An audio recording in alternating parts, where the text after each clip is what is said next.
the session. Okay. Hi guys, welcome everybody for this session on how to install Oracle RAC on Oracle VM using. We'll be using Oracle Enterprise Linux 5.8. First, I already have a running instance which is running already. So we have to prepare the same thing. Okay. So I'll just try to make you comfortable about my environment, what we are trying to do in this 2-hour session. Right from there we'll take it. Okay, so I have two nodes, node 1 and node 2. So already instance 1 instance is running here, ORCL1, and here is the ORCL2. ORCL2 is running and the database name is ORCL. Okay, and the instance name is ORCL1 and ORCL2. So already the setup is done. So we will, at the end of the session, we are going to prepare the same environment. So if you want to see my setup, what I have is I have Windows 8 running. Windows 8 running. I have like 32 GB RAM on this machine. And what I have done is I created two VMs. I created two VMs. Here is the VM1 and here is the VM2. So that is the advantage of using Oracle VM. What is the advantage of Oracle VM? So Oracle VM helps you to have multiple operating systems. At the same time, you can operate multiple operating systems. Let it be Linux or let it be Windows. Simultaneously you can run them. So if you have seen, I have so many VMs. So right now, what I have is two running. These are the two runnings. Now one is the RAC 1 and one is the RAC 2. I have allocated around 4 GB RAM. I have allocated 4 GB RAM for each of these particular nodes. So this is the node 1 and node 2. So if you want to have a standby environment or a data guard environment, what you can have 4, 1, 2, 3, 4, and you can have a standby environment. So mine is a 32 GB RAM, and for each VM I am using 4 GB RAM. So the minimum requirement is 8 to 12 GB. That is the minimum requirement to have a setup on your laptop or desktop.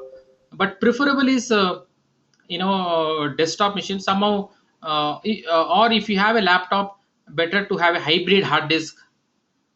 Memory is not the problem, it is the hard disk, it is IO. You can have hybrid hard disk or the solid SSD, solid state hard disk, for a better IO performance. But mine is a server class machine.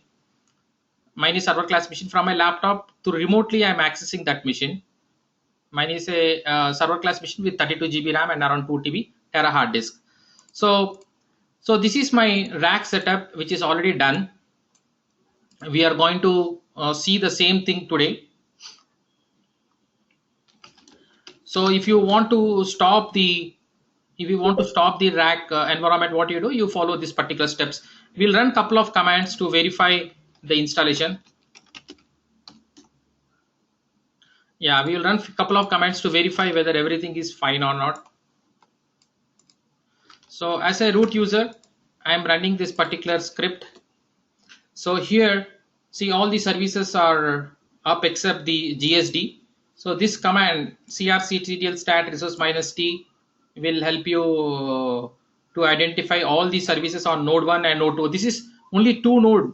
We are only having two node. If at all tomorrow for scalability, if you want to add some more nodes, you can always add. We'll just run a couple of commands just to get comfortable. So we have like a couple of commands by which we can identify the status of the node 1 and node 2. I'll be sharing these nodes, and I already shared these nodes. So we have two nodes. One is the RAC DBA1 and RAC DBA2. And here is the ASM status. So ASM is running on both node 1 and node 2. You can verify the OCR check. Okay, so OCR is also fine. So you can verify the voting disk. So we have a OCR, we have a voting disk, and also you can check the entire cluster.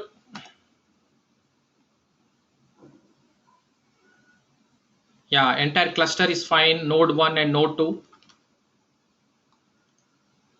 Yeah, so the other thing I wanted to show is scan IP1. 1 minute.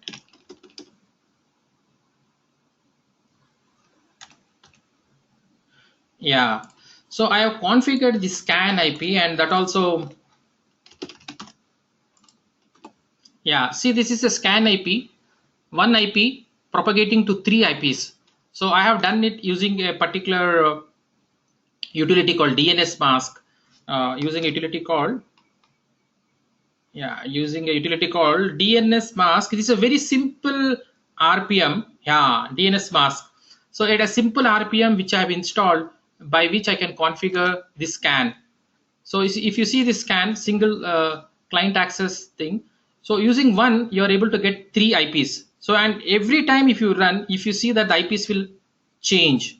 So here is to see 110, next time it is 111. So whenever a client interacts, whenever a client first connects, it goes to the scan IP in a round robin fashion, and from there the connectivity goes to node 1 and node 2.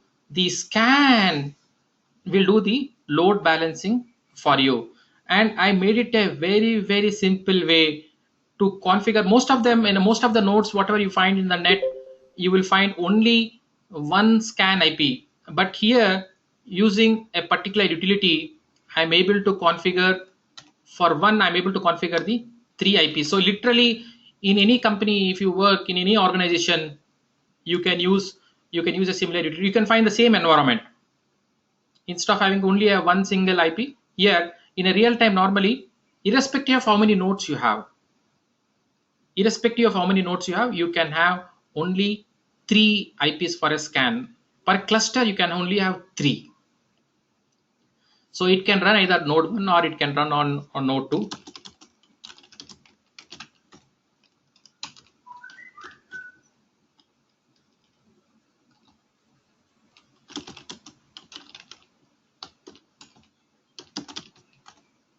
Yeah, so in this case, if you see in the node 1, there are two scan IPs running, and in another, in the second node,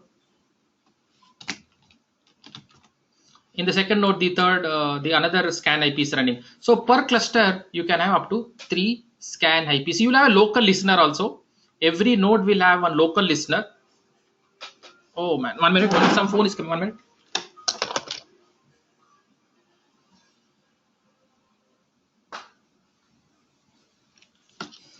Yeah, so every node will have one local listener, and per cluster there will be three scan IPs. So that is the thing. The scan is a very important ability, light from 11.5 11.2 onwards. The same thing is even works in 12c rack also. So the scan IP concept you need to understand, especially when you go for interviews. Lot of questions will be asked for you, because it works in a round robin fashion. If you see this again, let me show you for the people who just joined. If you see scan IP, if I click it, you will find three IPs. So for this particular one particular address, I have assigned three. If you run the same thing, it will do a round robin fashion. See, here you're seeing 111, now you're seeing 112. So it automatically does a round robin fashion, so that the load balancing can happen. Every node will have a local listener, but per cluster you will have three scan IPs which will do the load balancing for you. And this one I have done by a very simple method, using a utility called DNS mask. Okay, so I'm using Oracle Enterprise Linux 5.8. Even 6.2, 6.7 I have done, but I want to give a simplified solution.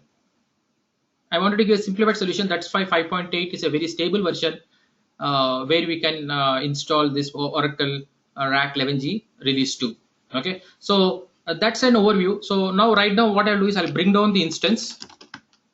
I'll bring down this particular thing, and we'll start it from the scratch. So here is my stop script, which will stop the entire cluster on both node 1 and node 2.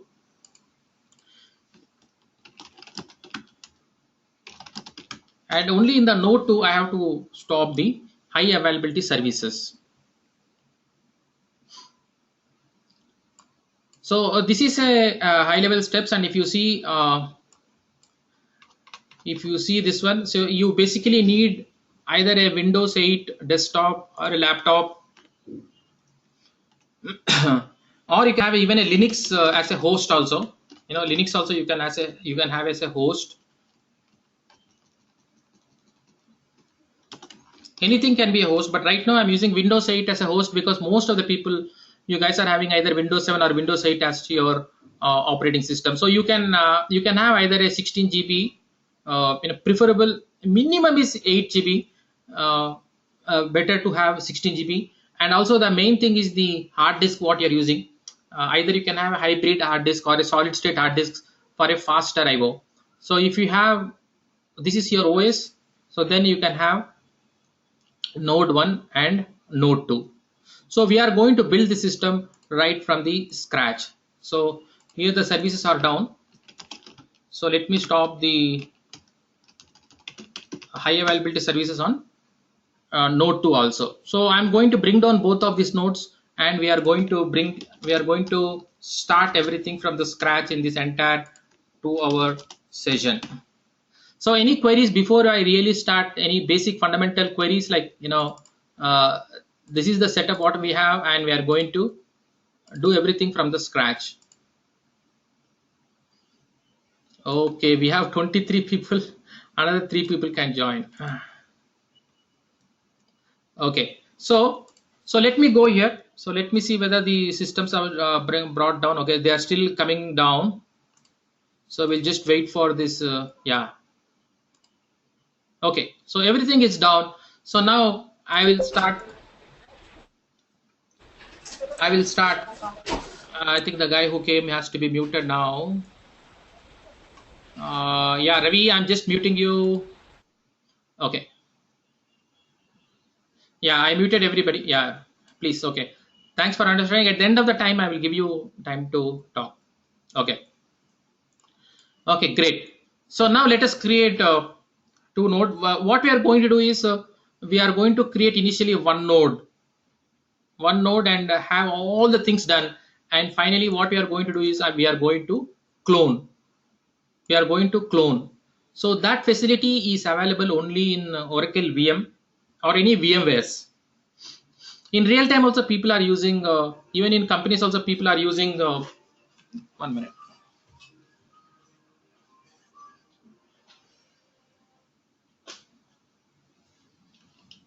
Even in companies also people are using Oracle VMs, whether they use a VM or a real-time machine.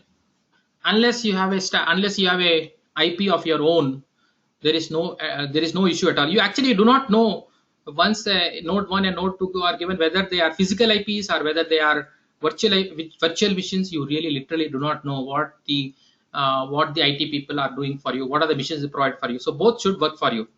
So suppose it's a physical machines, you have to install the operating system on both node 1 and node 2.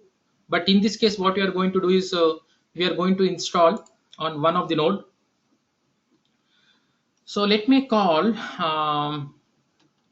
okay, rack, and this month, right, August. Okay, so rack August, because I think there will be a duplicate. Okay, fine. So rack AUG1. Okay, rack AUG1 and rack AUG2, and it is a Linux operating system, and it is 64-bit. Okay, 64-bit what we are going to create. So what space I'm going to allocate is I'm going to allocate 4 GB for you. 3 GB should be fine, but okay, I have memory. If you have 8 GB RAM, then you can allocate 3 GB, 3 GB. If you have 12 GB RAM, then you can allocate 4 GB, 4 GB. So it's like that. So create a new physical disk. Next, let it be dynamically allocated. Okay, the minimum required is 30 GB. You can also keep 50 GB. Suppose you are planning to do some upgrade, so maybe you can go for 50 GB, but 30 GB should be enough for you, enough for this particular installation. So here you can click and say where exactly you want, where you have sufficient space. So I'm trying to save in D drive.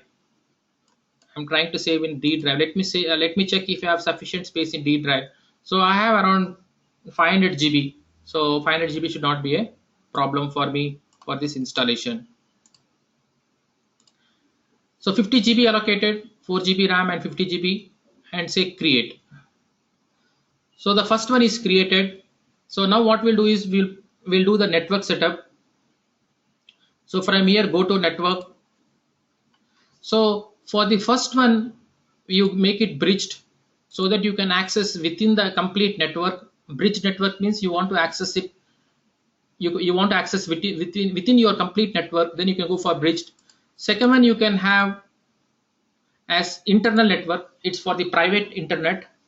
This is for the public. The first one is ETH0 for the public and this one is for the private. And suppose if you want to have internet on that machine, if you want to have internet on that particular machine, you can have one more as bridged. You can have the third one. Suppose for example, if you want to have internet for any reason, then you can have three. Totally you can have three networks. One for the public network, one for the private network, and one for the internet. Okay.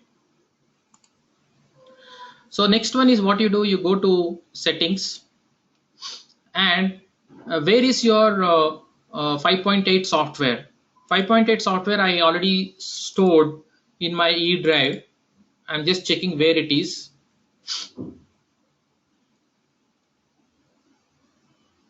So 5.8 software, yeah, 5.8 software can be downloaded. When the installation happens, I'll discuss about all this particular thing. So 5.8 is available in my E drive. It is an ISO file. It is an ISO file.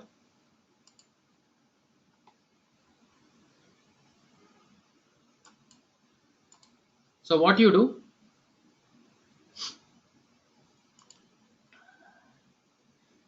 Yeah, go to your storage and you go here, go to the storage. Okay, I think everybody has muted, but I don't think any noise I'm getting. Yeah, in case I get, I will let you know. It's fine. So here what you do, you choose your disk, choose the ISO file where it is. So ISO file is available here. So now you select it. You say okay. So what have you done? We created a VM of 4 GB RAM and around 50 GB hard disk, and we set it 3 network cards, one for public and one for private and one for internet. And we selected the ISO file by going to settings, and going to storage, and from here you selected the ISO file. So once this is done, we can start the installation. Just double click that. You are installing the operating system. You are installing the operating system. Say enter.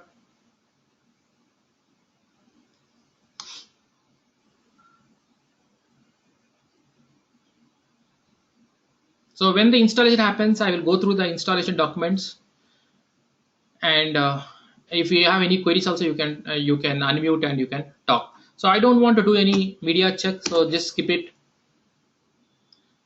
So the entire 2-hour session, whatever happened today, will have the complete installation right from the scratch. Only that you should have installed Oracle VM. Oracle VM I have not covered in this, but in Oracle VM you should have installed. So let me go to the next. Yeah, so whatever the 50 GB you allocated, I'm just deleting the data in it. There is nothing in that, so I'm just deleting it. So I'll remove all the partitions and create a default setup. So just say next. So here we have 3 IPs. So for the first one, what I'll do, I will allocate, I'll give a name for it. The name what I give is rack aug1.appsdba.info, right? So I've given a name rack aug1 and rack aug2. So and I will allocate some IPs also. The IPs is very interesting stuff how you have to allocate. So my series is 192.168.1 series. How do you know that I need to allocate, like, see, for example, I am trying to allocate like this, so you need to know why am I doing like that. Okay, So what happened is mouse, let me close this. Okay, so let me remove this.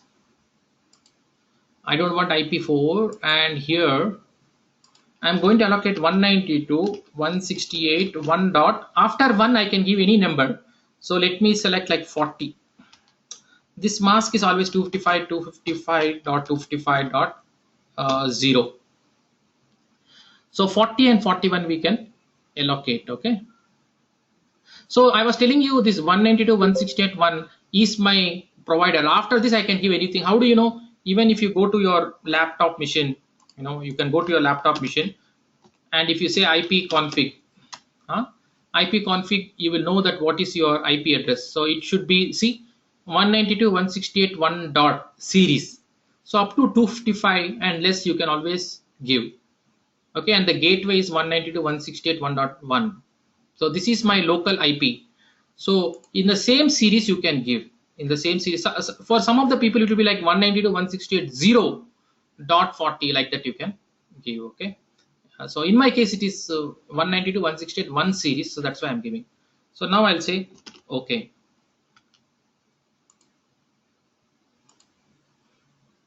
Okay, and the gateway is 192.168 and 1.1.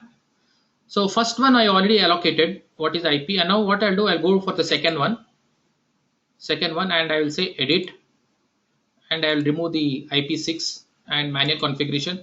So this one what I'll do, I'll give 192 for private internet, for private interconnect. So this one what I'll do, I will give you like, maybe I will give 100, or what I'll do, 108 and 109 I'll give. Okay, so 108 I'm giving. So it will be a different network. It should be a different network. For this is for the private network, so it should not be like one series. It should be the other way, like 192.168.0.108 0 afterwards, whatever you can give. It should be a different network from your public network, because private network is only the private to the nodes, only for node talkings, for the block transfer, for all that purpose. Why we use the private internet, and public internet is for the public access. Okay, so third one I will not touch. The third one is for internet, so I will not touch. Let it be DHCP, let it be dynamic IP, so that if you want to have internet, it will help you to create the internet. So now we say next. Okay, so let it take the default thing. So give some password. Go next.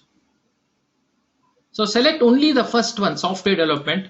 Select only the software development and say next, and continue with the installation. So at a high level, what we are going to do is we are going to install first the node 1. We are going to install the node 1, and we do a lot of things in that. We do a lot of host file setup, DNS mark setup, so many things we'll do. Then at one point of time we are going to clone. After all the setups are done on the node 1, we are going to make a copy of it. After making a copy of it, we are going to do the changes of the host name of the second node. So the first node name is RAC AUG1, and the second node name will be RAC AUG2. So all the steps are mentioned in my document. So let me go through this. So I'll be going with 11.204. You can go with 11.201, and the good thing is we are going to use DNS mask, so which will allow you to create 3 scan IPs, 3 scan listeners. So this was, I came up with this particular utility. Before this I used to have only 1 scan IP, but using this DNS mask you can have a real-time environment in your own local desktop or laptop machines, which is really good. It will create, using the DNS mask, it will help you to create 3 scan listeners on your 2 node. So it will be a real-time environment for you. So you can go with 11.204, 11.203. Only that if you have to download 11.203 or 11.204, you need to download. It comes in a patch. No, I don't have support. So you can only download from support. So okay, let me mention that below. software can be downloaded only from support. Okay, so I don't have this, so no problem. So you can always download the free version of 11.201 version. So you can always download 11.2 version, 64-bit version. You need the database. You also need the grid. You also need the client in case if you want to do TAF, transaction application failure, you want to test few of the things, then you need this client to be installed on your laptop or desktop machines. Then you need the one important software you need is this Oracle VirtualBox software. It comes in both for the Linux. In the Linux environment also you will get it, comes in RPM, or you can get the Windows version, because my host is Windows. That's the reason I'm downloading the exe version. If your host is Linux, then you have to install the RPM version. So it is a simple installation. I didn't cover in this, but after downloading the exe file, you just have to double click, and it will do the installation, and you'll get some environment, something like this, and you can start proceeding with creating the VMs. So where can you download the 5.8? All softwares are free. That is the main thing. So all we have to appreciate for Oracle for providing all of this. So even the Linux software is free. So how do you download Linux? You have to go to this particular link and enter user ID, password, and select this 5.8 and just download the this particular thing. It is 3.7 GB. You don't need the source. You don't need that particular source. So maybe let me make it a little shorter, because people, when I kept this figure, they downloaded even the source. We don't need the source. We only need this one particular thing. So let me copy and update my document and remove the bottom part. Yeah, so you only need this. It comes in like 3.7 GB. It's an ISO image. So you can just copy this ISO image in the Windows machine and start using it. Suppose you purchased a new machine and you want to install Linux on that, then you need to burn this ISO image, and using that you can install this one. So the installation of the VirtualBox is very simple. So the figures may not match. It a little older version figures are there, but just at a high level, you just double click the exe file and just say next, and it will do the installation. Nothing, just you click, it will do the entire installation. Will be done within seconds of time. Yeah, once installation is completed, you will get this. You'll get this particular thing. So then you start creating the OS installation as we have done today. So you click new and you give the name of the machine. You allocate the RAM to that particular machine. You allocate how much space you want to allocate. So I have taken 60 GB. In my case, I have taken 50, but yeah, 50 or 60. If you have any plans of upgrading, better to go with 60 GB. Then once that is done, you will get this particular screen. Then you have to allocate you need to allocate the network. So 3 networks you can have. The first one is for bridged network, for the public network, for ETH0. For public access, you need ETH0. And the next one is the private network. You can have another one. The third one only for internet. You want to access, you want to download anything, you can use the third one as bridge network. So then you go to settings. Yeah, public is for public access and private is for private internet connect. So that is the entire theoretical part. I may not cover all of that in this particular session, because this step is only for the installation. I may not cover, but at a high level, you need 2 network. You need 2 Ethernet cards. One is the ETH0, one for the public. Public means from the client machine you want to access. So that is the public network. The other is private. Private means you cannot access those IPs from outside. So it is only for rack purposes. For like for example, blocks have to be transferred from one node to another. You say select star from EMP. So then there's a transfer of blocks between node 1 and node 2, so that the information is passed to the client. So that is a like a public access. Yeah. So that is a public access. Public. One is private interconnect is only for transfer of blocks, and whereas public is like you select star from EMP, and you get some information. That is that facility is available only because of your public public Ethernet. Private is only for rack, only for rack. You cannot see them. It is only a private Ethernet for transferring of blocks, for so many things. Yeah. So that is at a high level, but there is so much of thing. What is a public, what is a private, and there's one more thing called virtual IPs also. There is one more thing apart from public private. We also have a virtual for high availability. We have a private private Ethernet also. So totally we'll have three. Two, one is public, one is private, and one is virtual IP. So especially for high availability, we'll have virtual IPs. So then you start this OS installation. You get this particular figure. You delete. You say next. This all screenshots we have. I captured. So you can assign the IPs. You can assign the IPs. Remove the IPs. IPv6 support. You assign the IPs, and for the first one you assign one IP. For the second one also you local IPs. So here I have given 192.168.0.100. So you can give the public Ethernet and the private Ethernet should not be same. If that is 192.168.1 series, this should be 192.168.0 series. It should be a different. Both should not interact. Both should not be same. So then we have then only in case of installation you just have to select the software development so that all the packages are available for you. So with that the installation of OS will be completed. Yeah, OS is completed. So now you reboot. So the operating system installation is completed, but we have so many things to be done. So many things to be done. We do everything on one node. We do all the things on one node, and finally we'll move them. And finally we move them to the second node.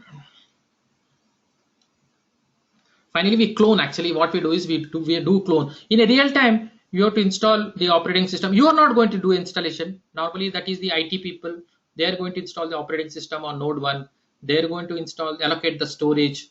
You just have to be an observer whether all the packages are installed, whether the entire setup is done. Then your work, what is my work? Your work is to install the grid infrastructure and the Oracle database.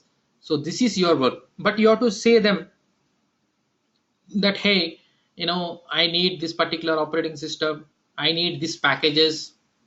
I need so much of storage, and that should be shared storage. Because we need to create some disk groups on that. We are going to use ASM for the storage.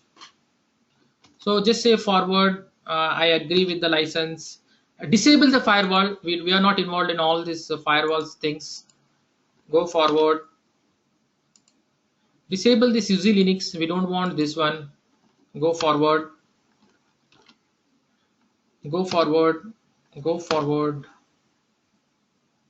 Don't create any user now. Continue. Go forward and reboot. So since you have done few of the changes, it will again reboot. So then I'm going to access this particular machine from my laptop. So from my laptop, actually I'm connected to remote desktop. If you see at the top, I'm connected to my Windows 8. To remotely I'm accessing that machine. It's there in the same room, but from my laptop I'm accessing through remote. That has Windows 8. So my laptop is Windows 7. From Windows 7 I'm going to remote desktop, and from remote desktop I'll be creating these VMs. So initially I'll be creating one VM, do all the setup, and finally I'm going to do a clone. If you see here at the left side, See here, you see rack node 1, rack. I would have created everything on rack node. Then I would have done a clone. You can also create snapshots at every places. You can also create a snapshots. So now once the operating system is installed, the next steps are all creating all the required packages, especially ASM packages, DNS mask, editing the host file, NTP, network transport protocol, so that the time is synchronized. Okay, so now we need to, the first thing is we need to identify what is the IP of this particular machine. So what is IP of this machine? Okay, so first identify. So that is also public. So you know that you are given 40. So here is the 40. This is the public. This is the private. Okay. So what you do is go to the public one.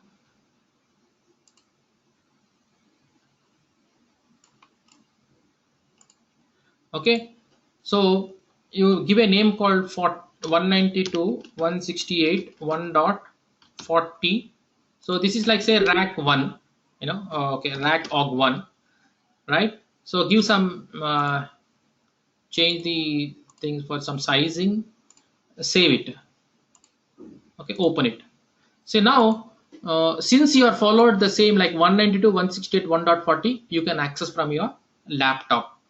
So give the user ID and the password. So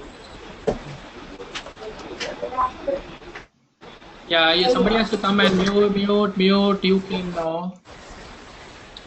Okay, Ravi Kumar, I have muted you. Okay, right. So yeah, so I'm able to access this. So let me go proceed with the next step. See the putty, the advantage of putty is you can copy and paste. So this is a putty session. I think you are comfortable with all of this.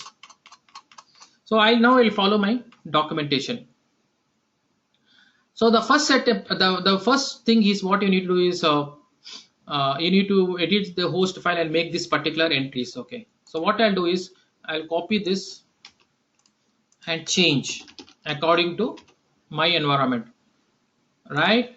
So mine is like 40, and this one I'll give as 41, and this one, let me check IP config.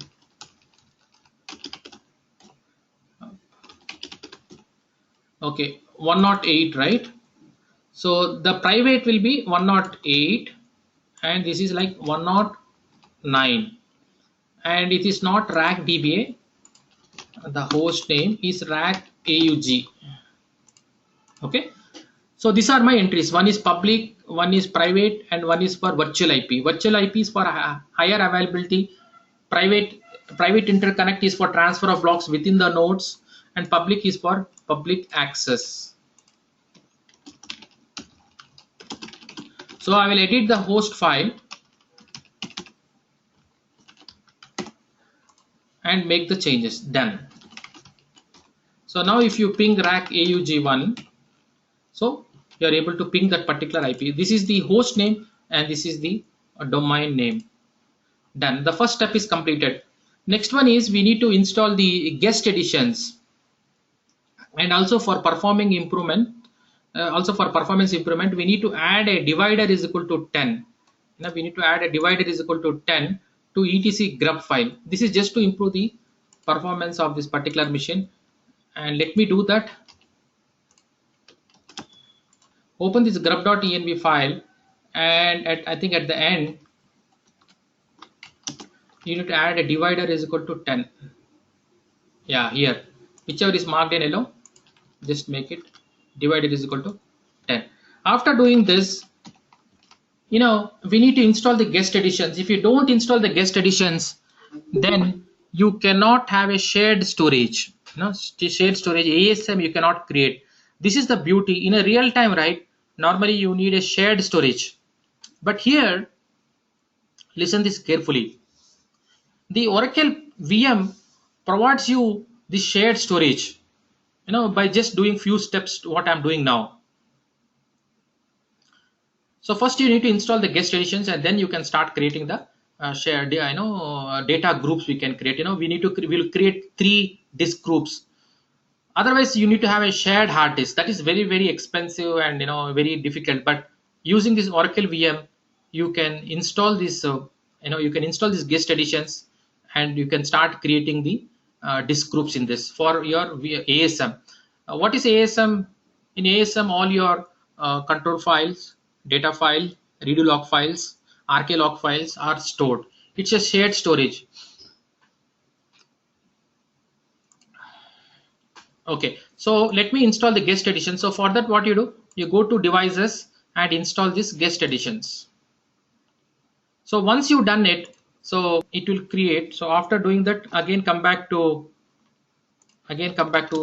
your thing. See here, once you have done that, because of that, this particular thing is created for you. You go to this directory, and install this particular run. Let me recheck whether I'm doing correct one. Start. Yeah, run it.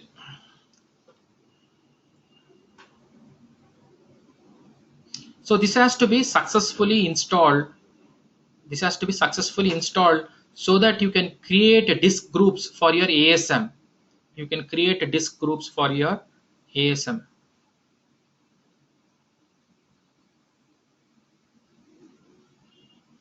Right? See, I have been using 6.7. If I use 6.7, it will fail, and you need to update the kernel. So much of steps are there. But why? Is it operating system is not our job. I want to give a simplified solution so that you don't create headaches of this. So 5.8 goes very very simple for you. See, very very simple. But in 6.7, this step will fail. You need to upgrade the kernel and go unnecessarily loops and loops. So that's the reason I selected 5.8, so that you will not have any issues. So this part is done. Okay, so the next one is just verify this. SUSE Linux is disabled.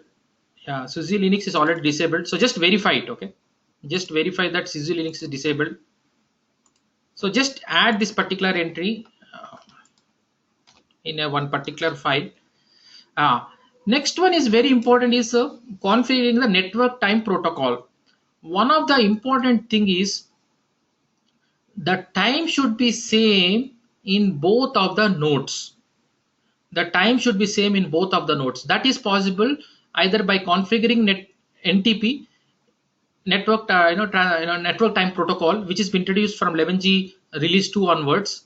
If you configure it, then it sees that the network time protocol sees that the time is same maintained on node 1 and node 2. If the time is not same in node 1 and node 2, then your machines may get reboot. You will have all sort of issues if time. One of the thumb rule is that time should be same in all the nodes. If you don't configure NTP, it is okay.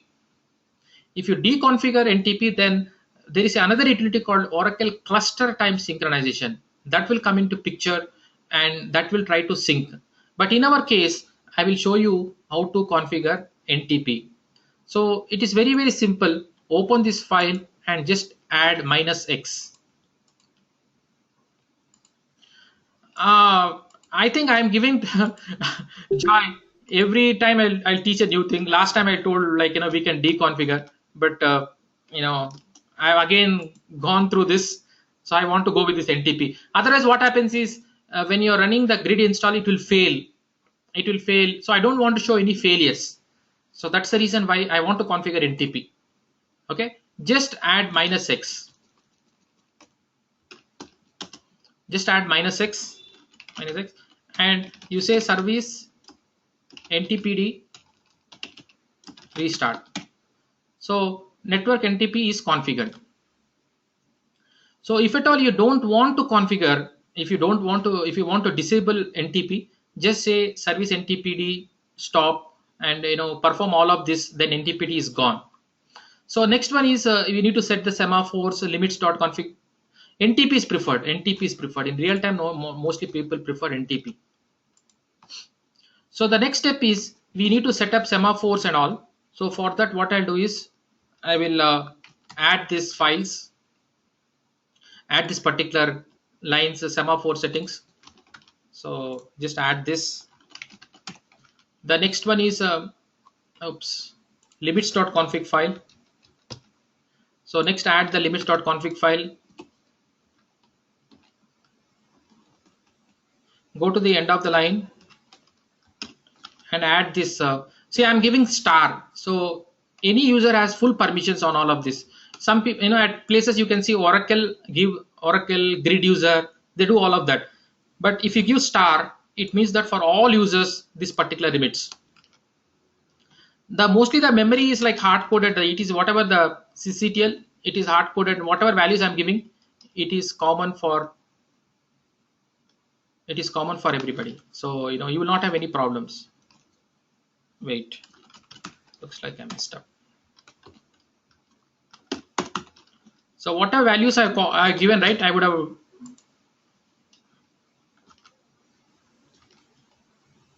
Oops, again it's something.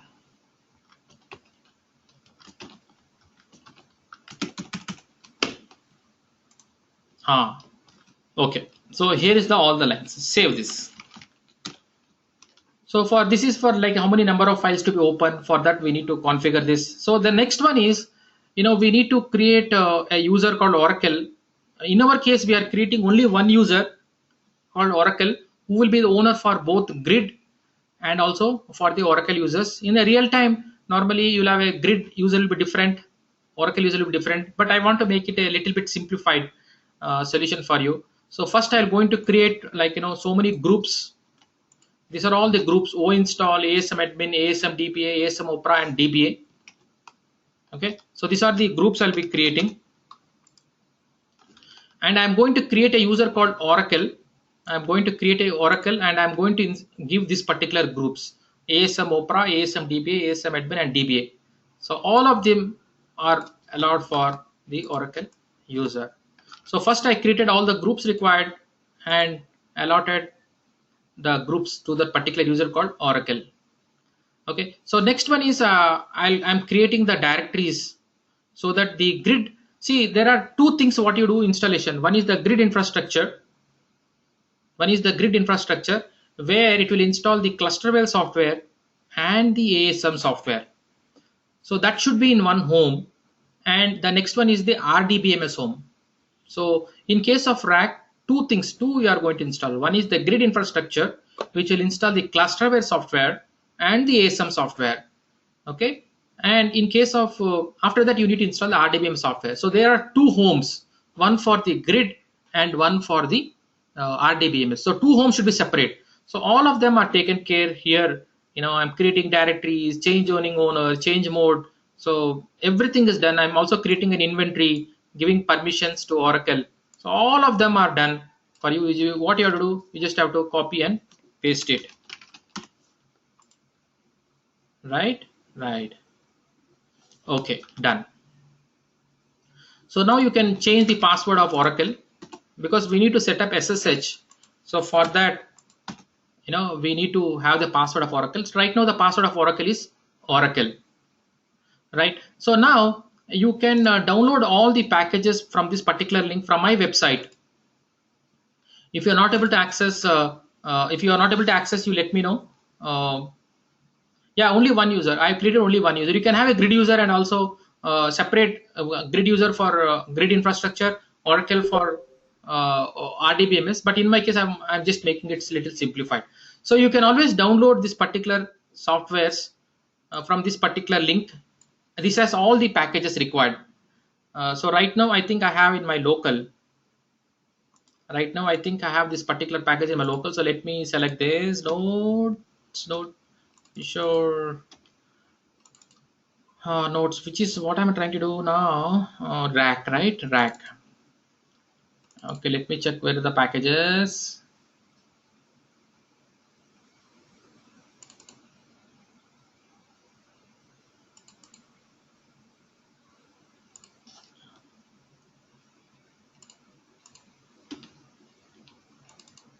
Yeah, so I have this here. Okay, so what I'll do, I've already downloaded the packages. You can also get that link. So now what I'm going to do is I'm using WinSCP software to move these particular packages to 40. that is the node 1.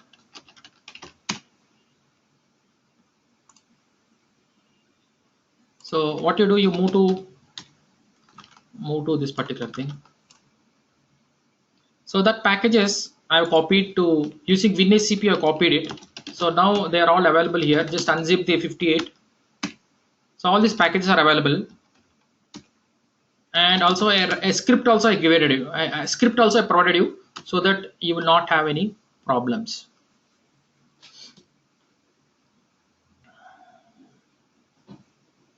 Okay. So now what you do, you install these packages. Okay, everything is available, right? So what you do, you copy and paste it. Okay, one package is missing. Okay, CVU. Maybe I have to copy that.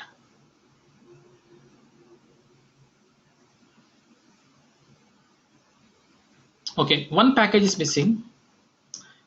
Maybe I will add that one also to this list. Kishore notes rack, right? Rack 11gRAC, right? First week, right? CVU utility. Okay, maybe I will copy this one. It is available in the RAC software. So, but let us install that.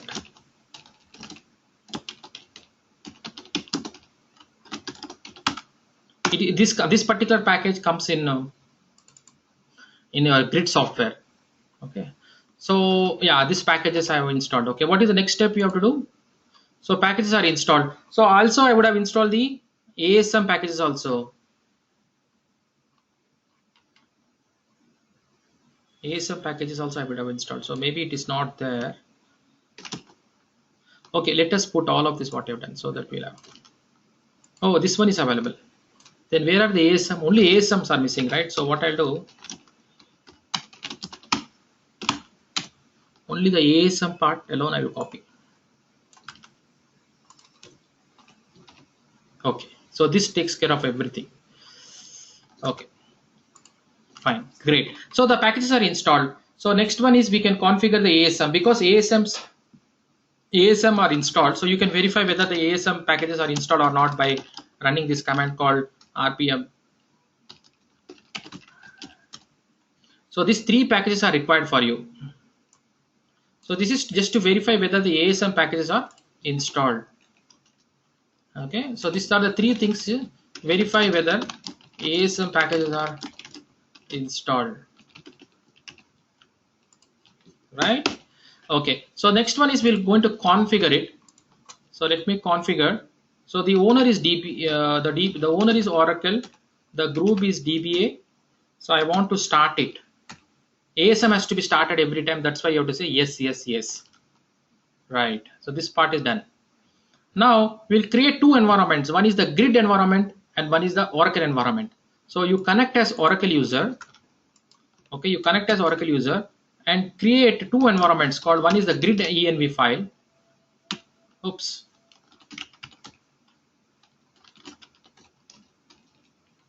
Okay, create 2 environment files. So every time you can shift. If you want to access grid, you access grid. Okay, here I have to change the host name also. Okay, this one we need to change the host name. Let me mark it as little red. Whatever has to be changed, I'm telling the red. Okay, right. Okay, let me copy this, paste it. So just change the host name here. So in our case, it is AUG RAC August 1. Okay. So and the first instance will be ASM1. The second node will be ASM2. Then the one more environment file you create. Okay, one for grid and one for the Oracle environment file.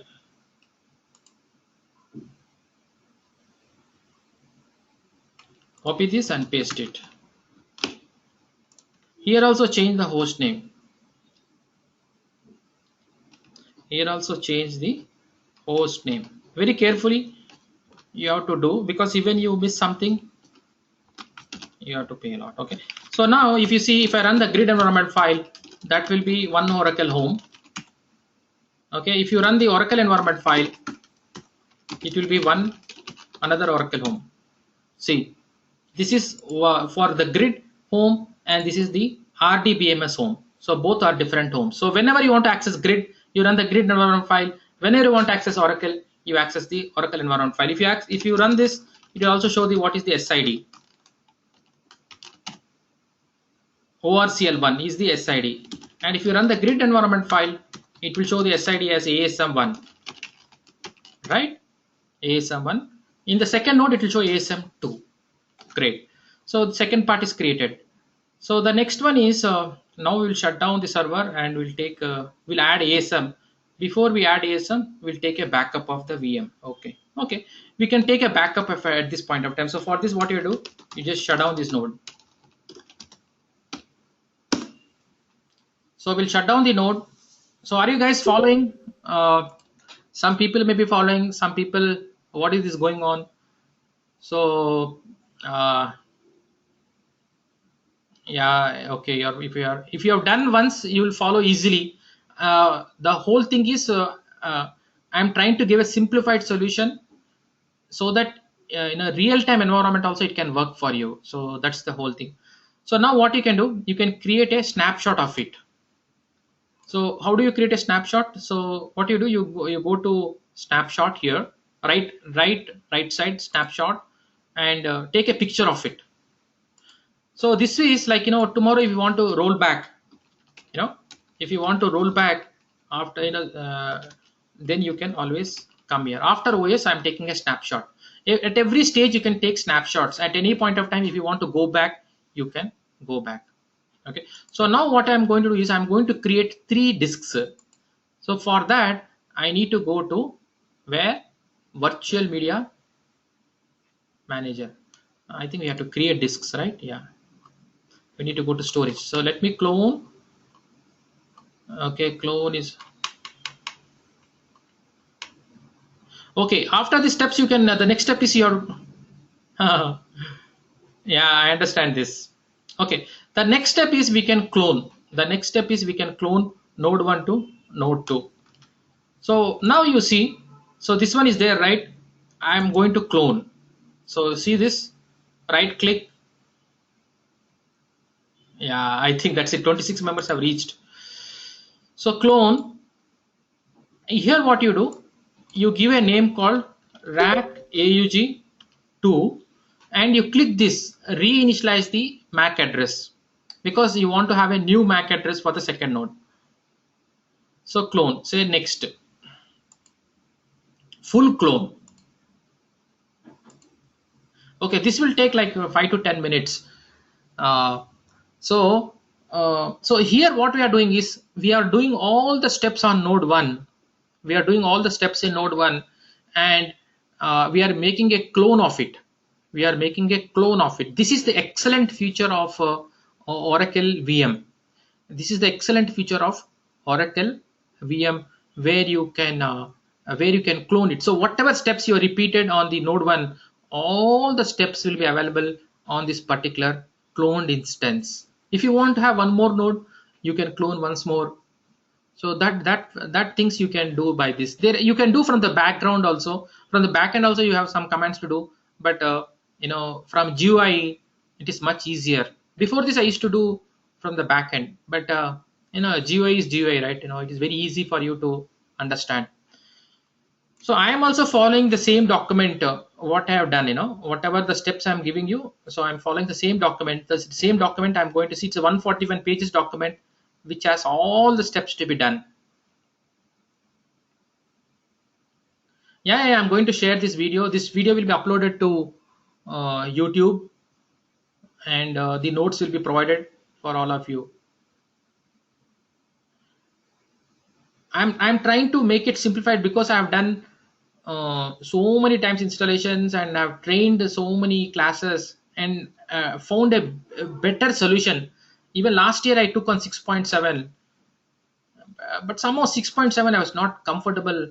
With especially for 2 things I was not comfortable. 6.7, the network gives you a tough time, and the second one is the network was the network only, and also Yeah, the guest editions also takes a longer time there, unnecessarily we spend 1 hour extra.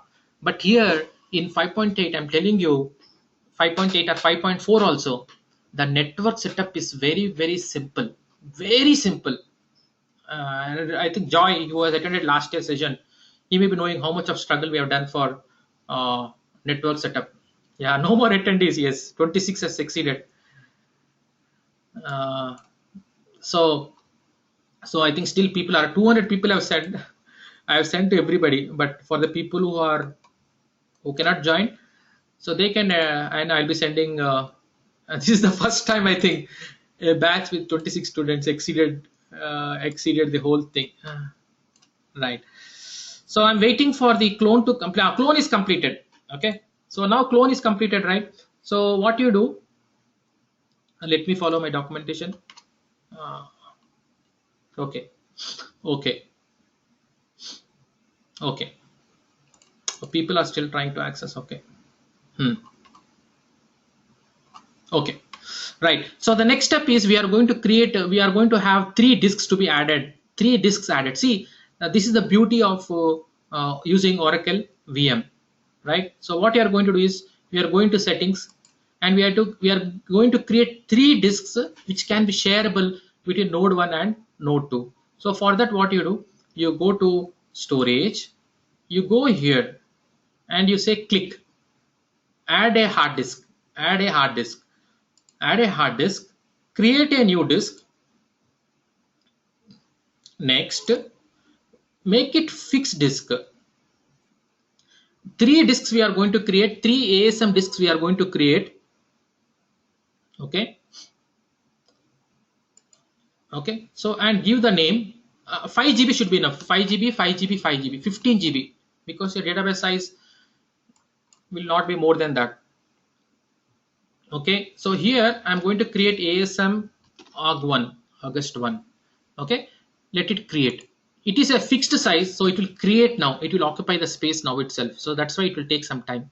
If it is dynamic, it would be instant, because dynamic grows as and when the space is added. Dynamic means it grows as and when the space is added. Fixed means it will allocate now itself. So create 3 more disks. Okay. Say plus, create new disk. Next, fixed. Next. Okay. Here ASM AUG 2. Give 5 GB. Create. So the second disk is getting created. So this is the place where we are going to store your entire database file, control file, redo log files, RK log files. This is the ASM. You create these 3 disks, and these 3 disks are shareable. These 3 disks we will make it shareable, and we'll also access them from node 2. We'll also access them from node 2.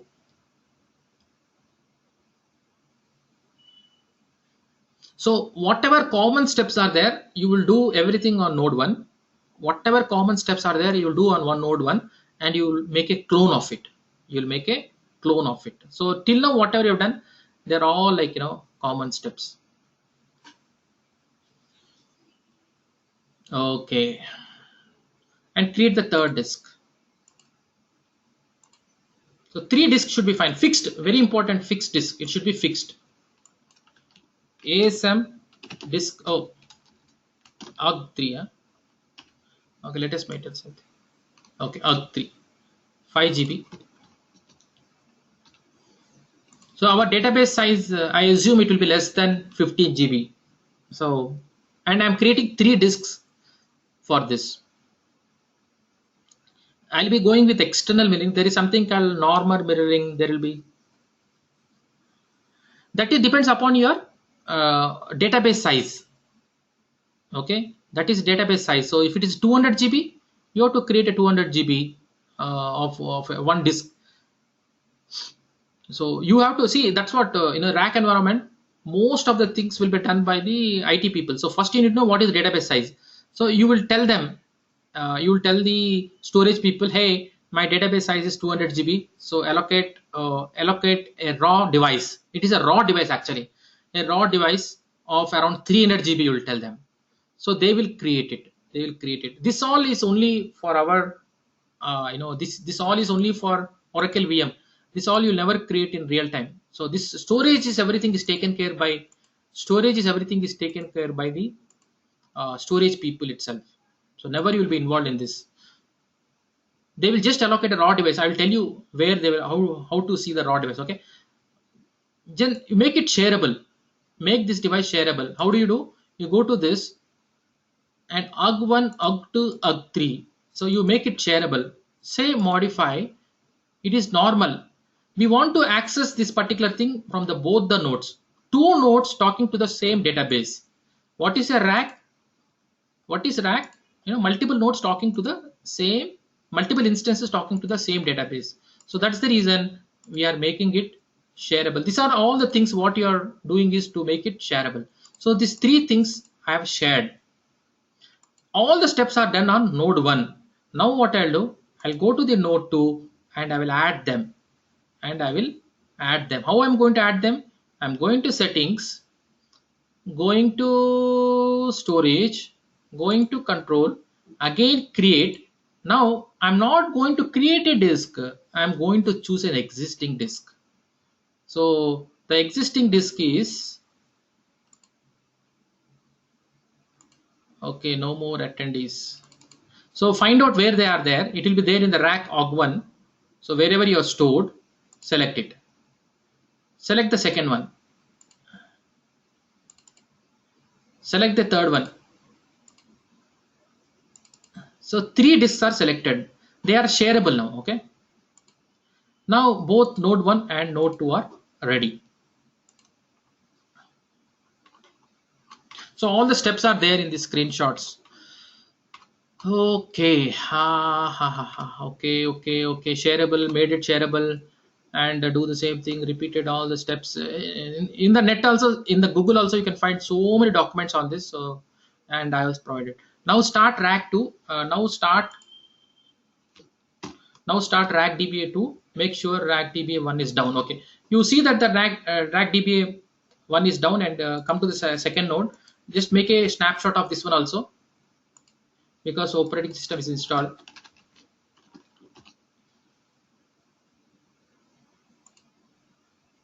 Start the second one.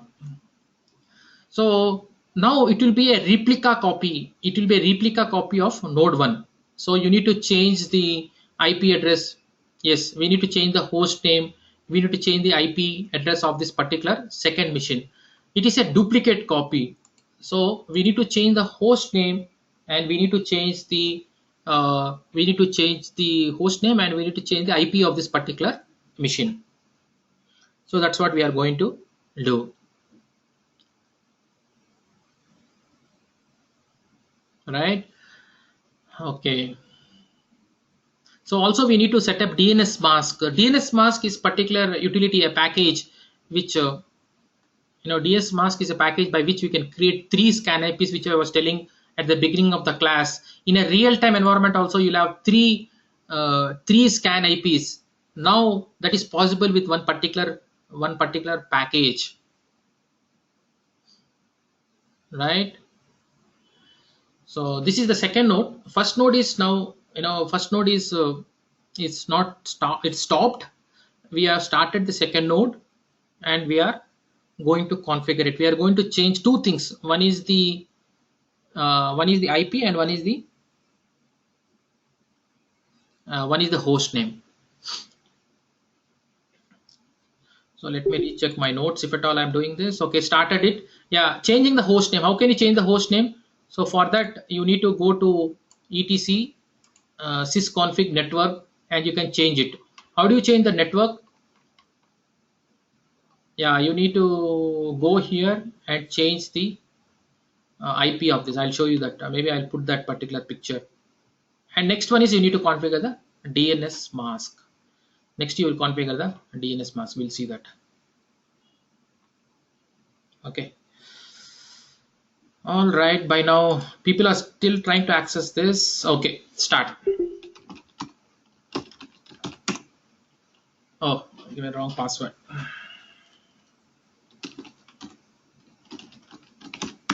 Okay, the second node is up now. So now see, the host name is same, so let us change the host name. How do you change the host name? Go to sysconfig network. The host name is UG1, make it UG2. You need to reboot the machine, but before that you need to change the network. How do you change the network? Go to system administration network, right? So let me capture this screen. This screen is missing in my document. Let me capture this screen, and you have to go to network.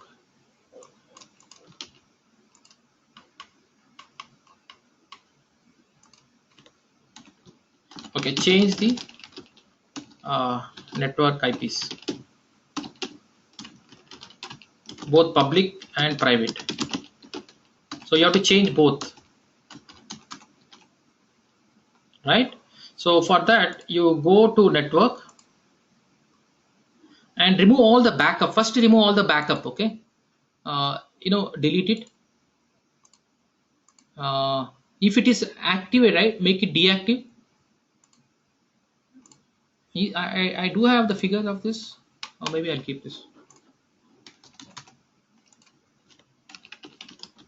Delete the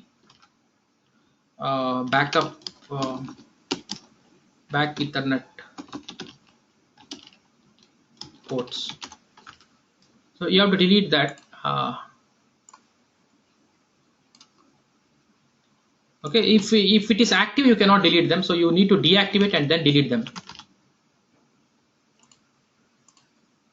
Okay, delete, deactivate this one also. Backup has to be deleted. Deactivate this and you delete it. Okay, so then now go to the first one. Go to say edit and give the IP. So what IP you have to give? You check your host file.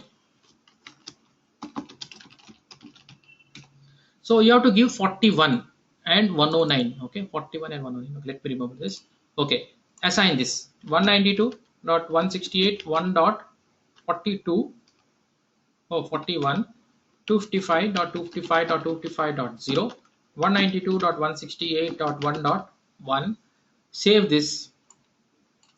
Yeah, saved. Then you can activate it. Okay, then go to the second one, edit it. Then 192.168.0.109, I guess. Let me check it. Yeah, 109. 255.255.255.0, 192. No, you don't need to give the default for the private, because private you're not going to access. Save it. Okay, so activate it.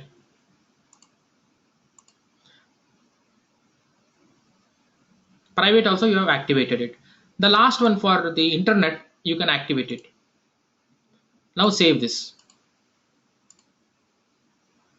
Okay, since you change the since you change the host name, you have to reboot. Okay, so now what we'll do, we can create a new environment. This is 192.168.1.41, right? 41 is rack AUG2. Okay, appearance, give little font as 12 and save it. So now your rack 1 and rack 2 you can access. Yeah. At this point you can start both of them. I don't think I have it. Yeah, you can start both nodes. Okay, so here start both the nodes. Yeah, right. So let me start even the first node also. So after that, the last configuration we have to do. The last configuration we have to do DNS mask. DNS mask, as I told you, in a real-time environment, one scan, there will be one IP which will be, which will provide you 3 IPs. So that normally will be done by the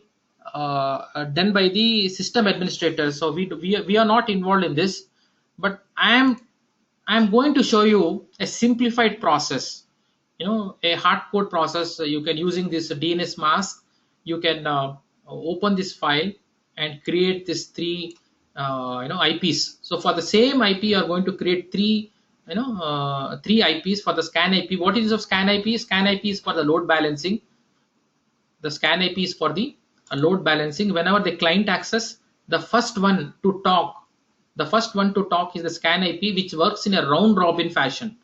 From the scan IP, it goes to the local listener. Every node will have a local listener.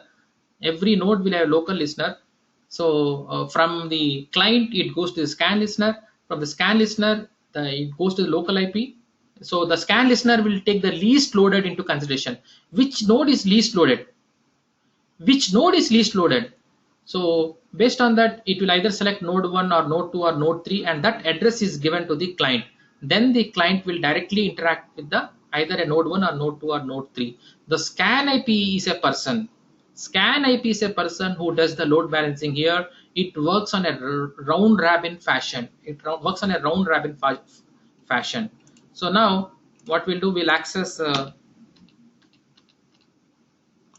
first node. Hey, why am I giving wrong password? And the second node.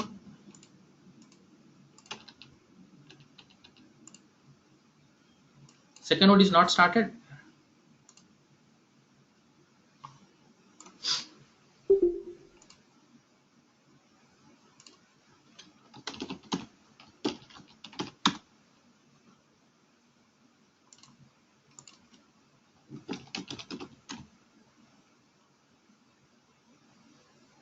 Oh, okay. Somehow it went to 11. Okay. See, 11 it happened. Okay. So maybe I have to change the IP.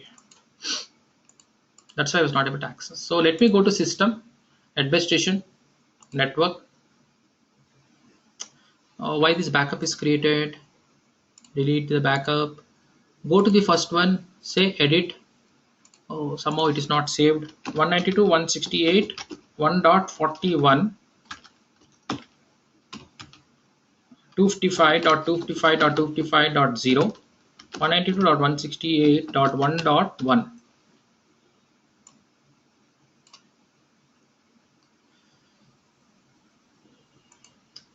Think that. Oh, okay. Now I understood. It is not getting saved because I'm getting wrong button. The bottom part I'm not able to see.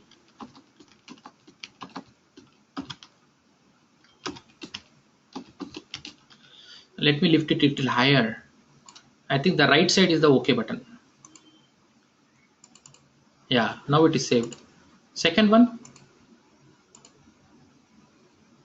Okay, let me access the 109. Second one is perfect. The third one is, of course, we don't need to worry. So save this.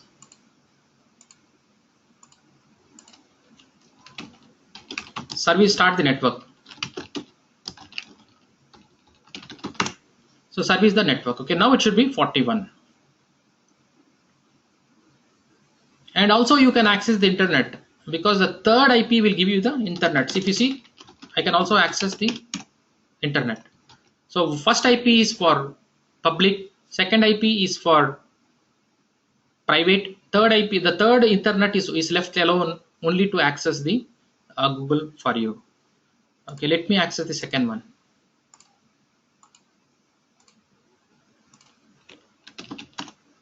Okay, so all set, guys. So we have node 1 and node 2.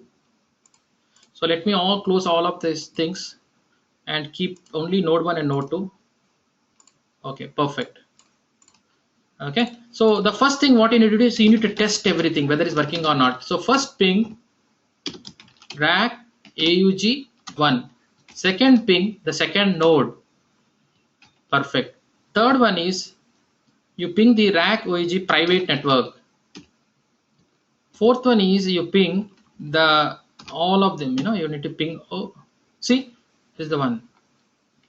You're not able to ping. So that's the thing. So come again here.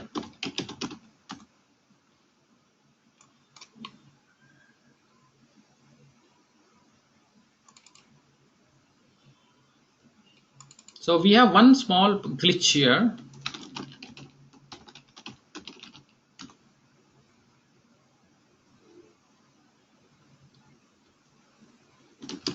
Okay, so here also you'll have the same problem. So now at least the public is running. See, public I'm able to ping, and the local also is running. Okay, so am I able to ping the before you can start the installation? Only these people are not able to interact. Okay, and the local should be running. Okay, the local should be pinging.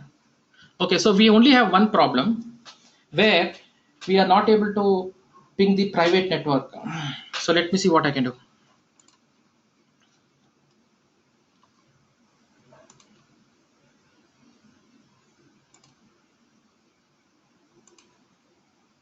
So one again, let me access a new IP. Oh, somehow why these backups are coming? Maybe this is the problem. Delete this. This one. Edit it. Perfect. File, save, and file. Quit. Okay. So let us start again and see whether we are able to.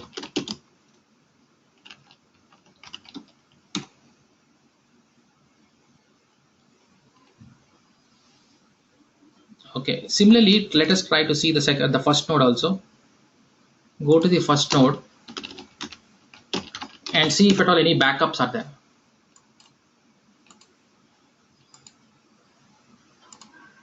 Go to system, go to network. This is fine. Okay, maybe you can activate the, that's okay. Yeah, this is fine. Yeah, we have cloned it. Now let us see.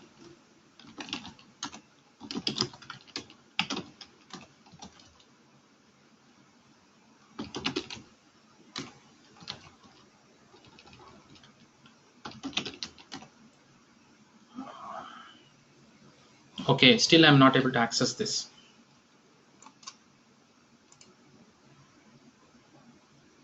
Yeah, both have to ping, then otherwise it will not work out. We need to fix this problem. Okay, 1 minute. Let me give you some other IPs.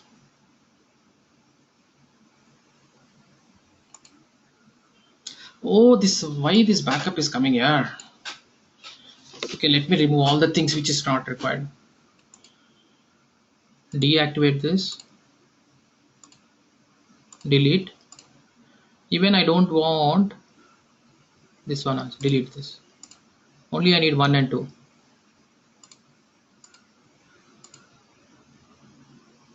Okay, I will activate here. Okay, now save it. Maybe I will not close this session. Let it be. Okay, now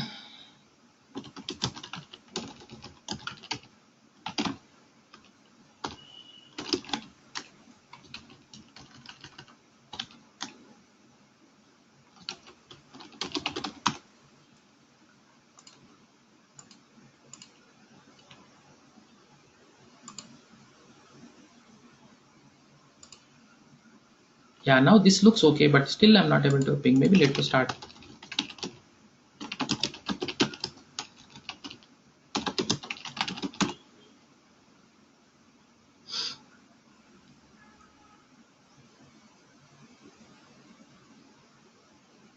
If not, we'll give a different IPs and try.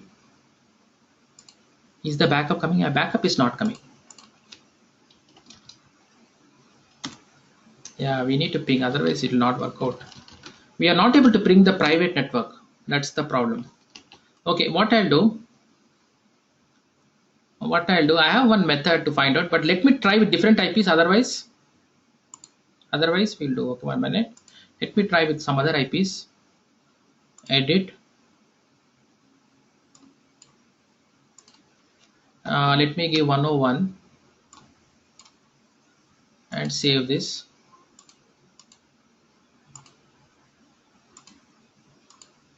If not, I think one problem I'm expecting, because we have cloned, right?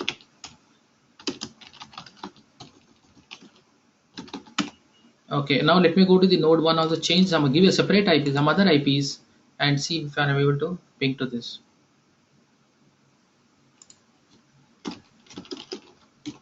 Okay, what is this IP? 101, right?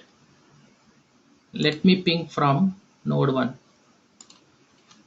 Ping 192.168.0.101.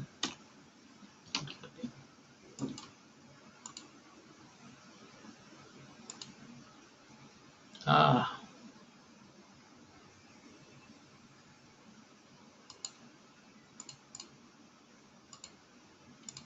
okay, not this. No, no, not necessary. I just want to try first. If it pings, then have I given the same thing 0, 100, 01? That's very important.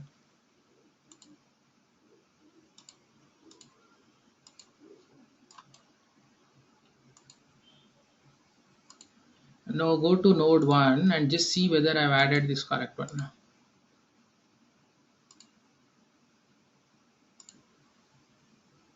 Yeah. 192.168.0.2525255. Okay, this is perfect. And here, go to the second one.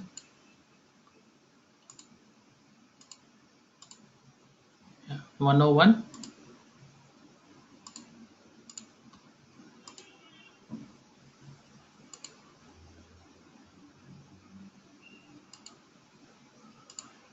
Yeah, see, I come. Somebody should have identified this. Church.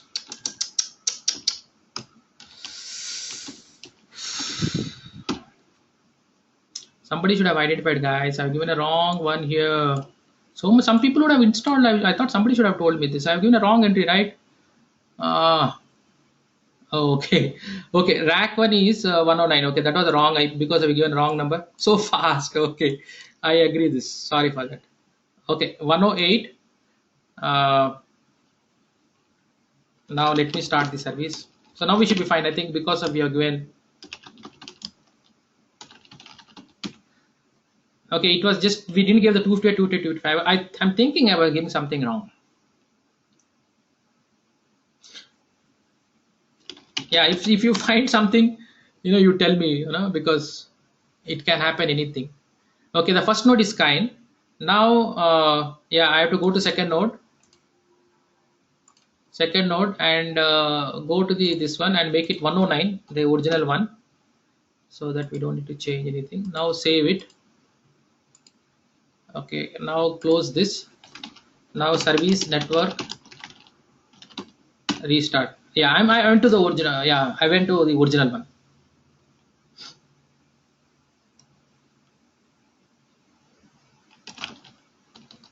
Okay, so that was one thing.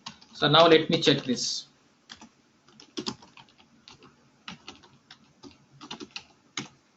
Yo, now also is not going.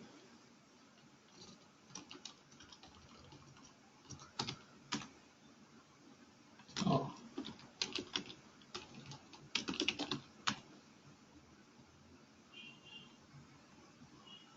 oh, it's still not yet changed.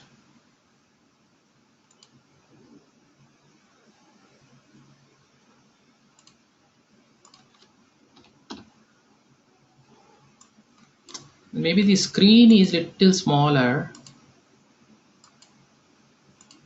Deactivate and activate. Okay, so hopefully it should. Yeah, why you not able to ping on that?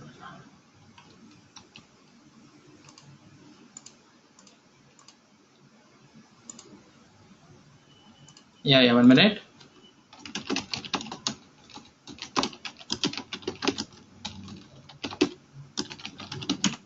Network restart. Service network restart. Check IF config. Yeah. Yo, man, why is this 225 to yo?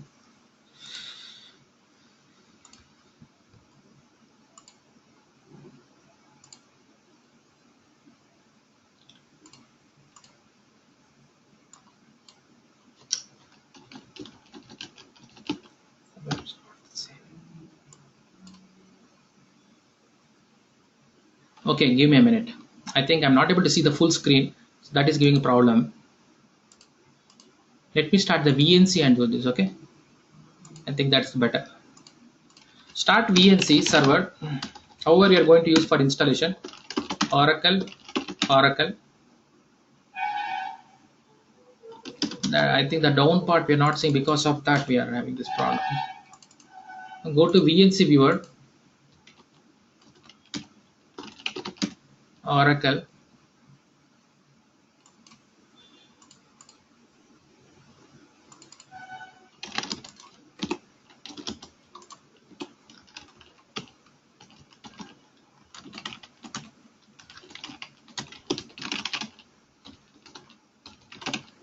So in VNC you can see a better view.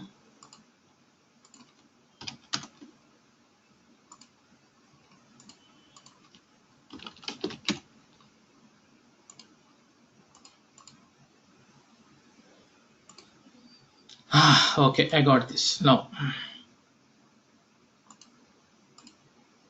Okay, this is correct.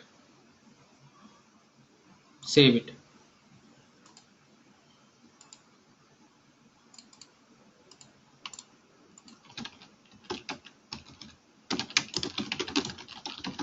Go to second node. Say VNC server. You will not get a desktop edition. To get a desktop edition, what you need to do? You need to open this file and comment this both. And now again run VNC server and take the second one.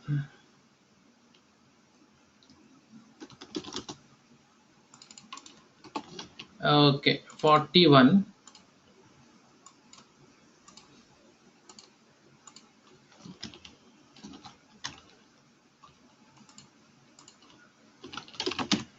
Just let me verify the way. Yeah.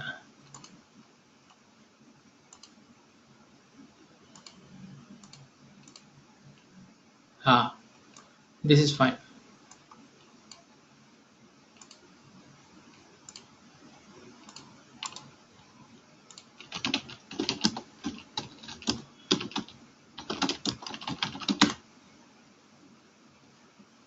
Okay, we'll see this. Otherwise, I'm thinking one problem.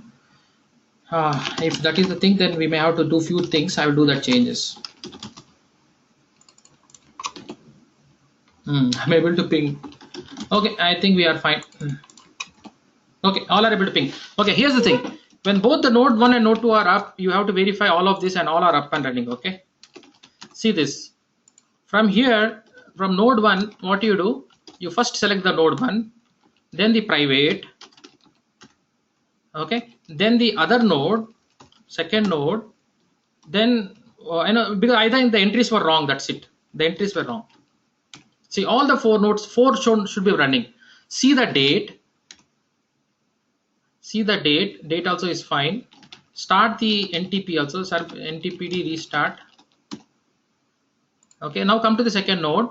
First ping the local node. Private.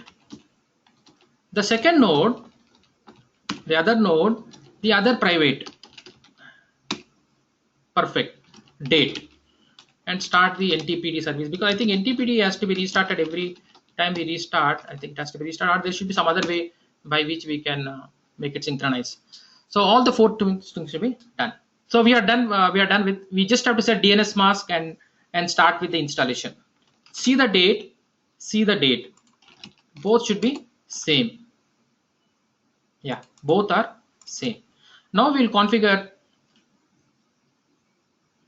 No. I was giving wrong entries. That's all. I gave a wrong entries. That's it. No problem at all.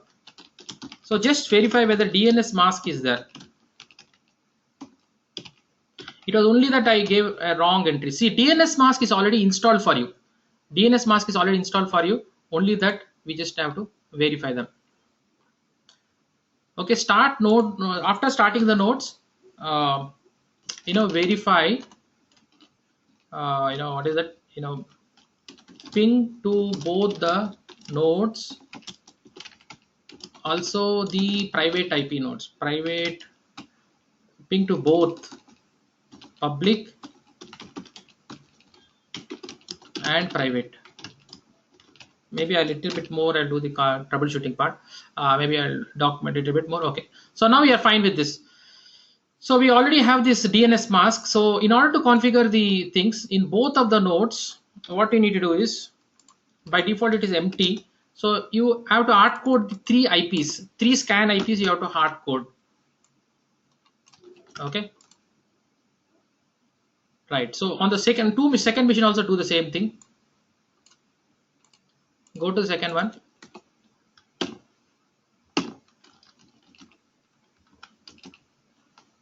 And hard code the 3 IPs. Anything you find different, little bit, tell me guys. Save this, save this. Then what you have to do, you have to open this file and add this particular, whatever the file you created, right? You need to add in this particular file, DNS mask config file. So what you do, you have to go at one particular place.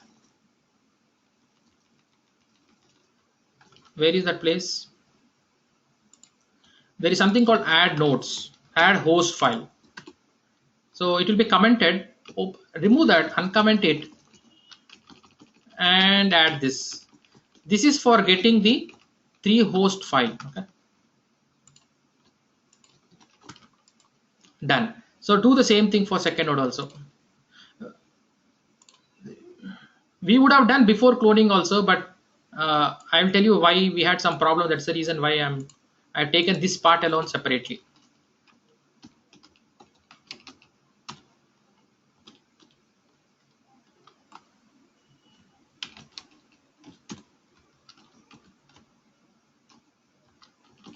That's it. So just add that particular file where you added the 3 hosts, right? You add it. Save this. Save this. Okay, now start the services.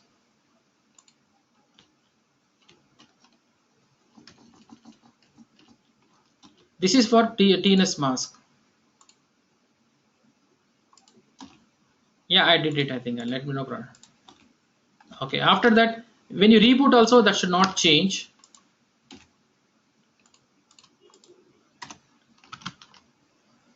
And now you have to open this particular file and hard code these changes. This is just a simple 3 or 4 steps. What we do is in order to get the scan IP, very simple steps. If you just I've just googled it. It's not my idea. It is just in the somewhere in the Google, which will help you to get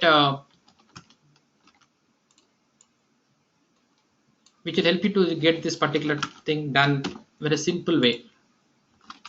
And you don't want to, when your system gets rebooted, you don't want it to be overwritten. That's why you run this particular command, so nobody can touch this. It will become a read only. It will become touch. So if you try to open this file, it will not allow you to write. See, you cannot change it. It becomes a read only.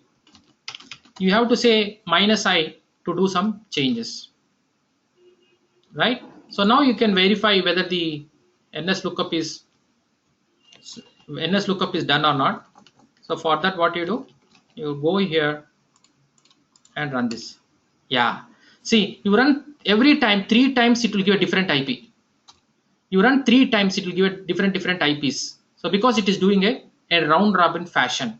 Now do the same thing in second machine also. It gives you 3 IPs, 2, 3. It does a round robin. Every time it gives a new IP. So it's like a real-time environment for you. I think we are all set now. Oh, ASM disk creation. Okay, 3 disks we have already created. Now we have to create first we have to see fdisk -L will, whatever the 3 disks are there, right? It will be in unformatted format. So we just have to, in the real time also, they will give you this particular devices. So what you need to do is just we need to partition it. P N primary partition 1, enter W. In the real time also they will give the same thing.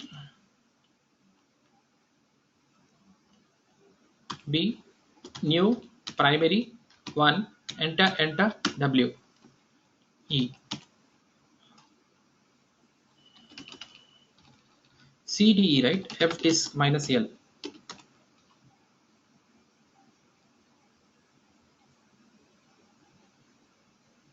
Okay, so this is one.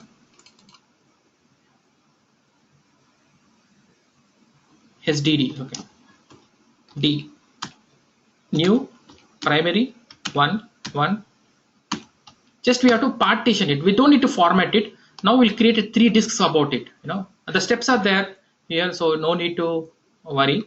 So after creating that, what you need to do is we need to create three disks about from that for the ASM.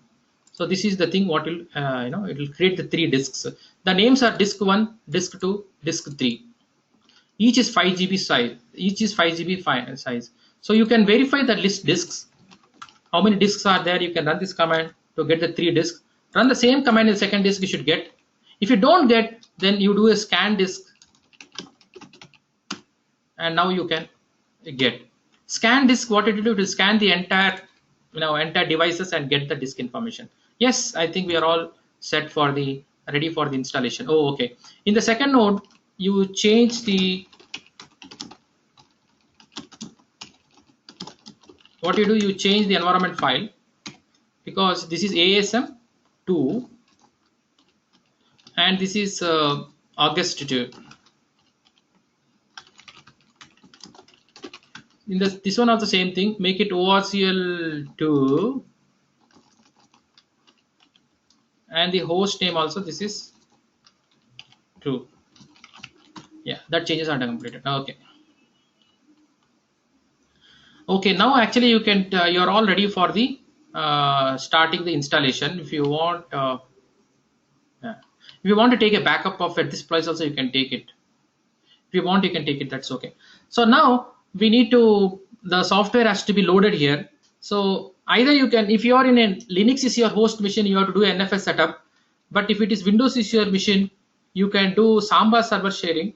So Samba server sharing is already done. So Samba server share is already done. So for that, what you need to do, you need to select the directory and you have to say specify people and do a sharing. You want to do a sharing for everyone. This is a Samba sharing. After doing the Samba sharing, what you have to do is you can what I have done is my software, everything is there on the my Windows machine. So here is my software.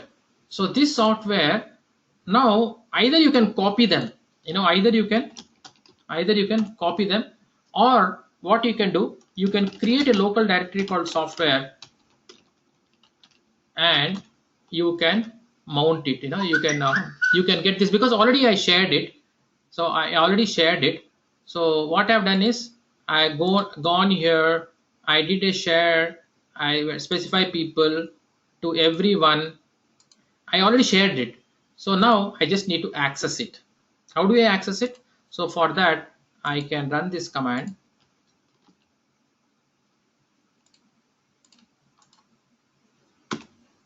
And the password of this one is Oracle123.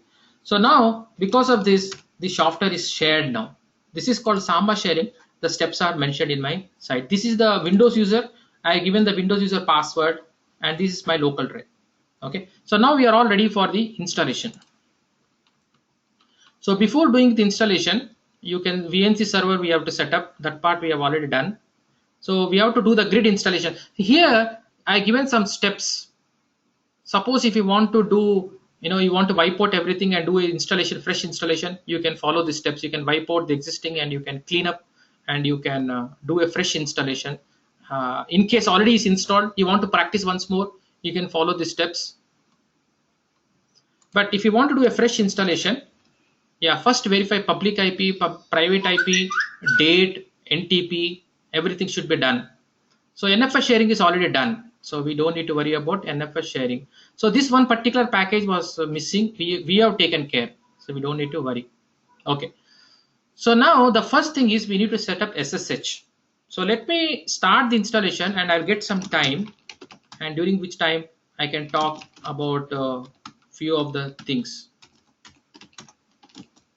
Go to grid, go to SSH, And here we have to set up an SSH on both of the machines. So here, what is my first machine? My first machine is AUG1 and AUG2. So you set up an SSH on both of these nodes. Yeah, so this will set up the SSH. After that we can do the installation. After that we will verify whether all the packages are available. Then we can do the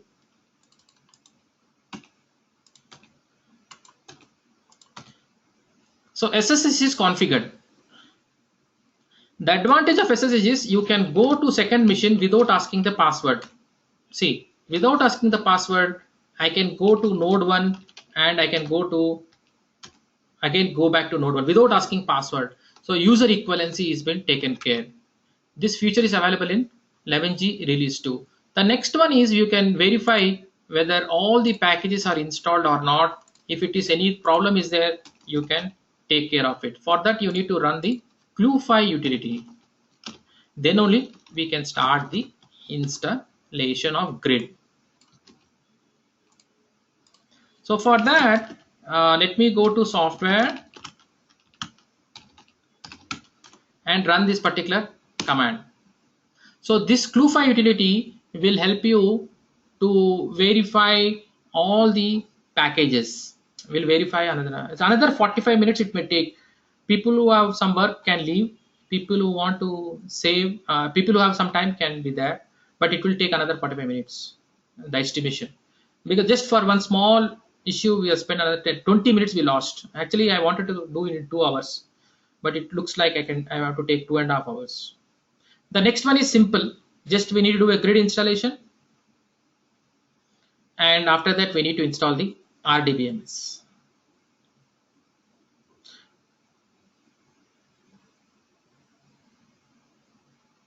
So this will this package ClueFi utility will verify whether all the packages are available. NTP is configured, that is configured, this is configured, DNS is configured, and you will get this message. You will not get this message at the first time. If you follow my document as it is, you are lucky you may get it. But honestly, I have to go for at least 20-30 rounds to make this success at the first time. Okay, so now we are all ready for the grid installation. Okay, so for that what I'll do, I'll go to node 1.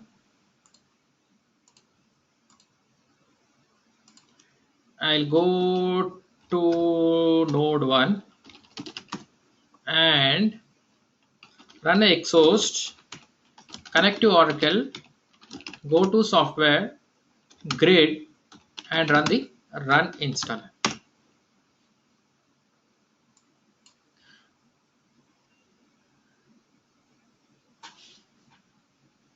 Okay, so here the first step is you can skip the software. You can skip the software. So install and configure grid. Next, go to advanced installation, English. I don't want to configure GNS. We have 2 types of configuration. One is GNS. We are not going with the GNS. What is the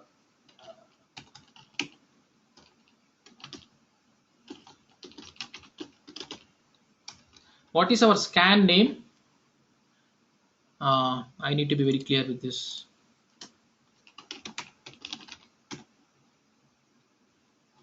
Where is the NS lookup? Okay, I just have to verify my scan. Oh, maybe I have it in the screen. Yeah, rack scan apps tpa.info. That is very important thing. So I given rack scan apps tpa.info. Yeah, next. So you need to give the scan name. Here we have to give all the node names. The already first node is given, so we need to give the second node.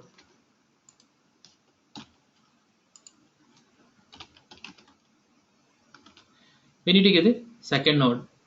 Say next. SSH is already configured, so you will not have any problem. SSH is already configured. Otherwise, you can set up. Otherwise, you can set up in the now itself. Also, now also you can set up. We have public and we have private. Go next.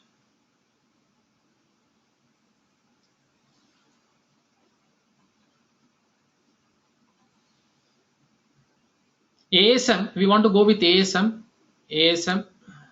Yeah, so see, these three disks are visible.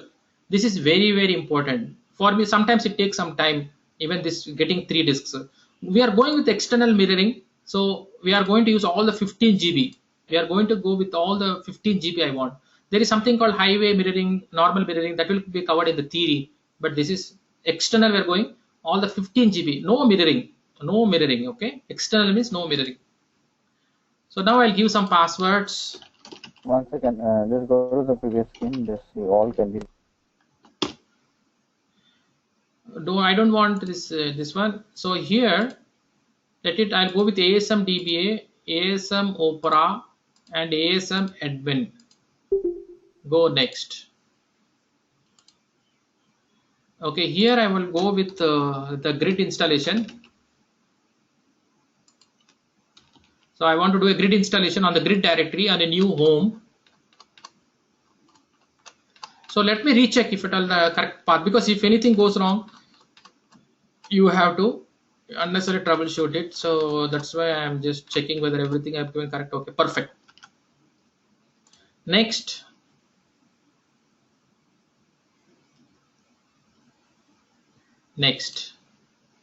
Yeah, so it will do a complete clue5 utility. We already done the clue5 utility. Yeah, we already done the clue5 utility. So this will also perform once more the entire, whether the packages are available, whether that is available, whether this is available, whether the ns lookup, so many things will verify. We have already verified it. NTP packages, it will ping to the other node, and finally it will give you the result. It will give the result for us. See, you will not find any issues. I have programmed such a way that you will not get any errors, but you will have, it will at least take 10 or 15 attempts for you, to make this run correctly at the first attempt, because I have solved all the issues. Whatever issues are there, NTP you will get issues, ASM sort of issues, some packages issues, space issues. So what will happen is, because we have configured SSH, okay, now I have time for 15 minutes to talk. Now, because we have installed SSH, it's going to install the entire software on node 1, and also it's going to install the software on second node. So both, it will install on the node 1, and then it will install on the remote operations, because we have configured SSH. SSH means passwordless. Node 1 and node 2 can talk to each other without passwords. Like, see, for example, okay, here I am in node 1, right? Here I am in node 2. Only for one user. We have done only for Oracle user.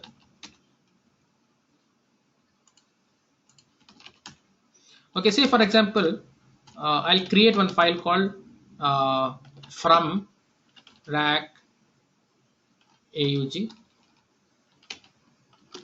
1. Okay, I'm just telling hi. This is touch. So here this file is not there, right? Okay, see, I'm trying to copy this file. How do you copy?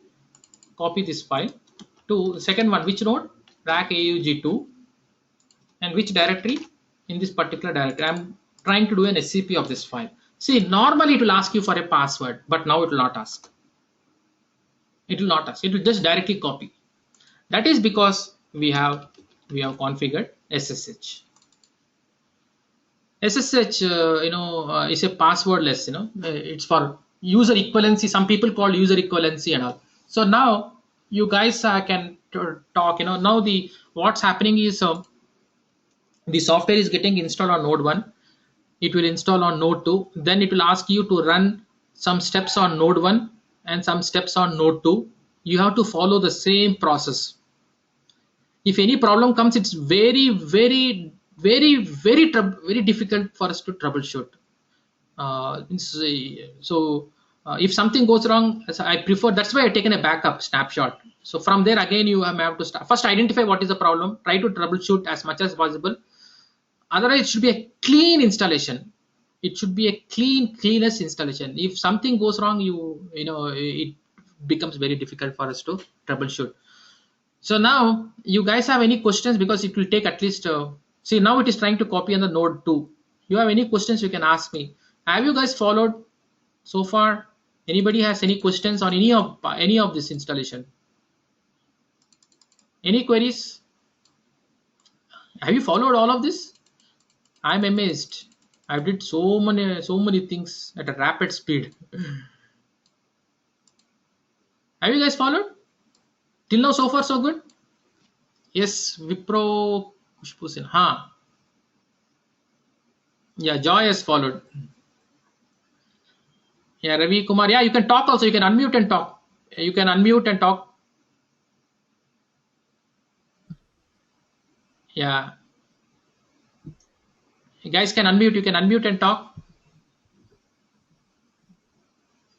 Yeah, any questions on the installation you can discuss. Maybe any other things you can always.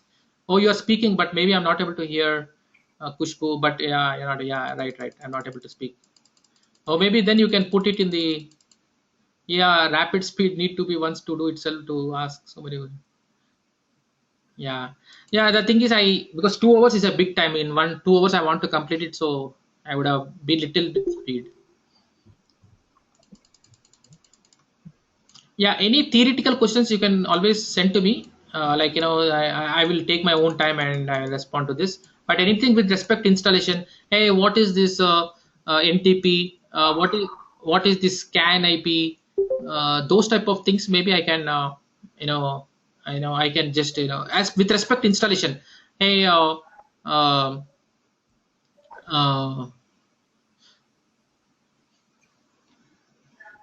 yeah, yeah, even to yeah, I think. Yeah, maybe I'll send you a document for the upgrade from 11 to 12C. I think that, yeah, CRC config file. I think I have that one. RAC 12C upgrade. I just started off, but not yet completely gone through that. Maybe I don't have. Don't have handy, but I will send you one document where uh, upgrade part I have. Yeah, maybe I'll send you that upgrade part. I know what you're talking. CRS config file where we'll add one line sentence. Yeah. So maybe you have any other questions other than the current installation, you can always send a mail. I will, if possible, I will try to help. See, now it is trying to write to the node 2. Anything with respect to this particular installation, so where to get the Linux software, where to get uh, you know uh, Oracle VM, you can always ask me. With respect to this installation, you can always ask me a question. ISO, okay, let me see. Yeah, the okay, what is an ISO? ISO is like, yeah, somebody has to mute. Yeah, mute guys. I think some background, wherever some noise is coming, you can mute because everybody can hear. Okay, there is one question. ISO, what is an ISO? See, ISO is like, using that particular ISO file. It's a file by which we can do the installation. It will expand automatically. So Oracle provided you the software, the entire OEL. The entire operating system is available in this file. So if you have Oracle VM, it is like an operating system, like a Windows 7 operating system. It comes in a CD, right? It will be in a CD. It will be an expandable form, but here it will be in a zipped form.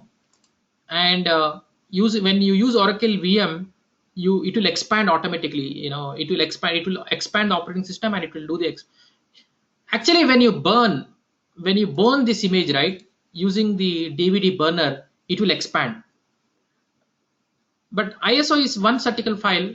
That file can be used for your installations. Instead of having many files, you can have one file by which you can do the operating system installation.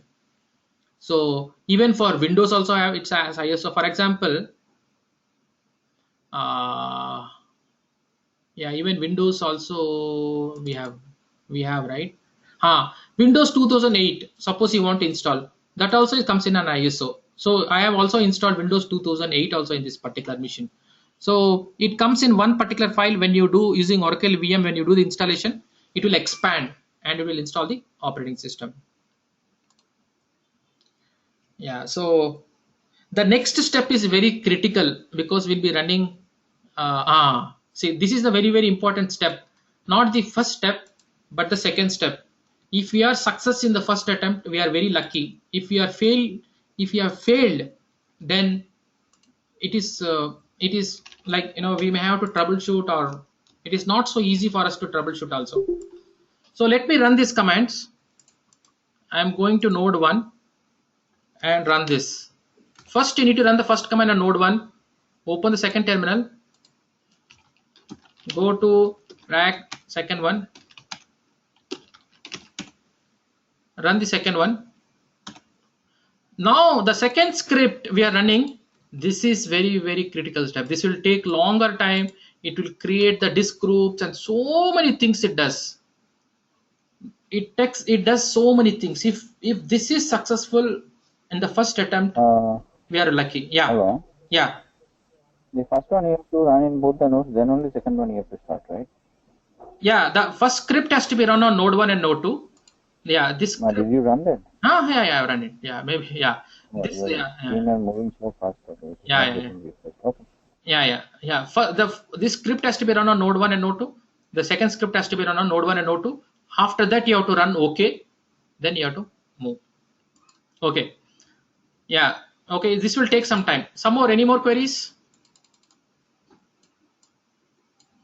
Hi, Femi. You're there? Hello, Femi. Femi was my old student. Okay. Yeah, it would be very late evening also, for late night for people who are in US. Maybe it will be late night. Yeah. So this will take some time. If you are lucky, it passes off. If it fails, then I will have a tough time. I don't think I can troubleshoot also, because it has to go. It has to go in a first attempt. So are you getting confidence to install this installation? Are you getting confidence of installing this rack? If you can install Oracle11gRAC, even 12c-rack installation is almost the same. A little bit here and there differences, but the steps will be the same.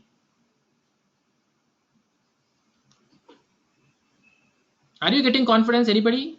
Do you think that you can install this on your machines? Any queries on your environment? Okay, nobody is talking at all. Okay, so the node 1 is getting installed. So once that is done, we will run on the second node.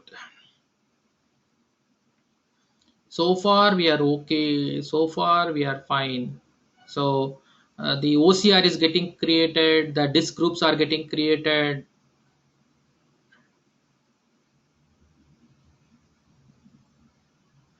Then we have to go to the node 2 and do that.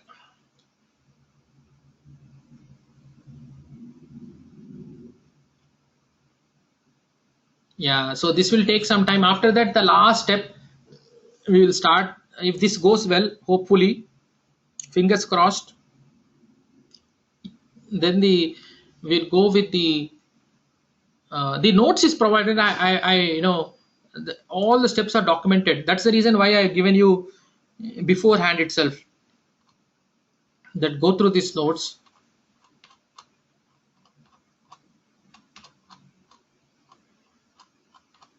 Yeah, so once this is done, we'll just verify. There are some commands by which we can verify the cluster. If this goes very well, then we can verify all of this. We'll have 3 scan IPs. Yeah, 1 minute. Yeah, 1 minute.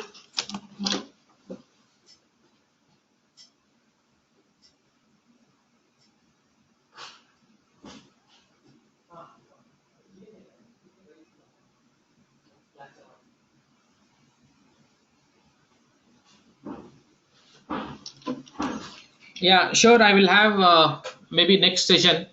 On 12C also I'll have.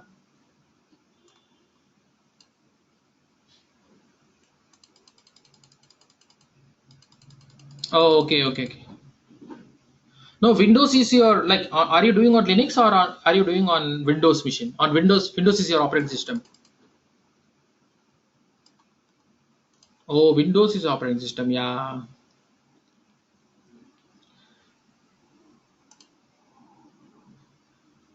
Okay. On Windows, I have.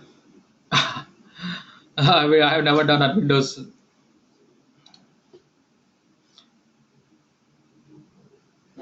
The rack is little complex. The installation is complex. After that, this is only for advanced people, especially people who are like freshers, like DBAs. First you need to get experience, like 2 years of experience, 2 to 3 years experience in DBA. Then then you can enter this rack, either rack or Oracle e-business. There will be two tracks. Once you're confident on you know a DBA, then you can either go to rack or you can go to Oracle e-business. So after yeah then for the experienced people, this field will be a little bit easier, this rack and all, so you'll get some understanding, like after 2 3 years of experience. Okay, come on, come on, come on. This is almost at the end. First, it has to run on the first node. Then we need to run on the second node. Second node, it will take little less time as compared to the first node. Yeah, first node is completed. So now let me go to the second node.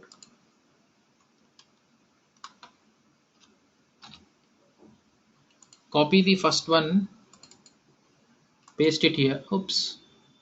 Copy the first one, paste it here. Okay. This will take little less time. This will take little less time. Oh yeah, but yeah, Windows installing rack on Windows is a little complex. Yeah.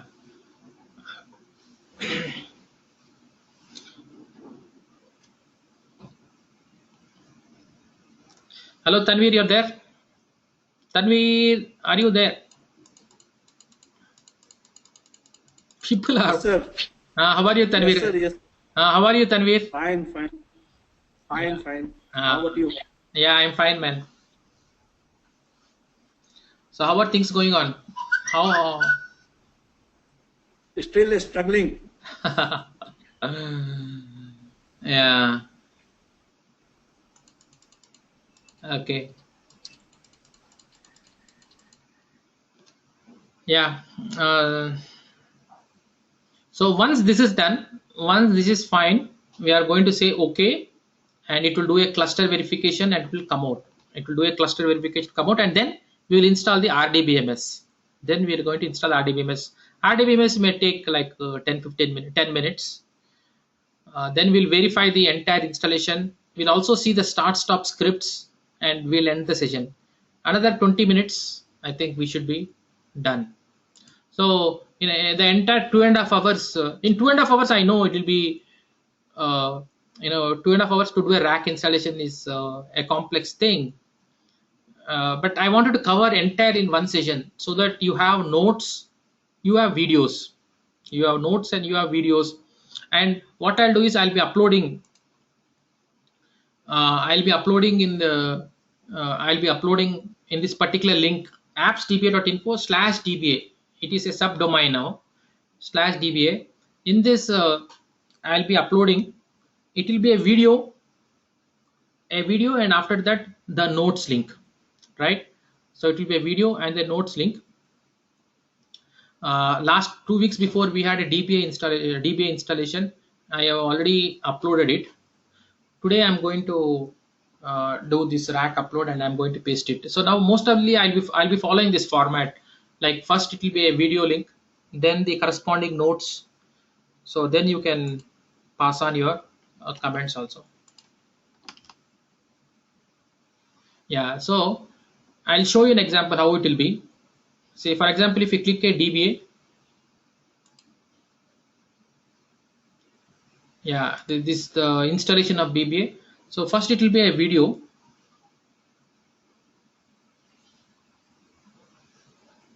Yeah, here you'll have the video session, and at the bottom you'll have a note session. The same way, even the rack also will be in the same fashion. So I will upload it and I'll send you the link. Okay, we are uh, almost at the end. So yeah, so it will be a YouTube video where I uploaded, and below you will find the comments around. Yeah, I'm going to do that. I'm going to do that. So, and below at the bottom you can pass on your comments. So that for everything what we do, we will try to provide in the same fashion, so that even you have some comments on this, how to do this. You can always put the comments here. I am the moderator of this particular site, so I can always respond to this. Any comments, like, I have this environment, I have that environment, I am facing this issue. Uh, Whenever you're trying to tell anything, you refer the page number. I'm following this note at this page number, I'm struck, so that I can help you out. Okay, see, great guys, it is completely successful on both the notes. So now what you do, come here and say okay. Now the next step also is very important. Now the inventory will get updated, the clue will be verified and all.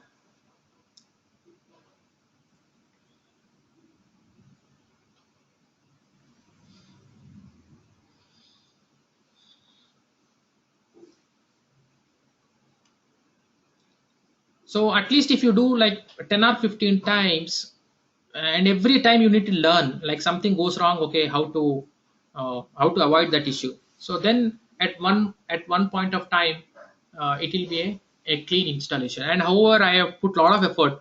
This documentation is almost like 2 3 years of like up and down, going with 5.8, then 5 point, I've used 6.7, then now 7.1 Linux is latest.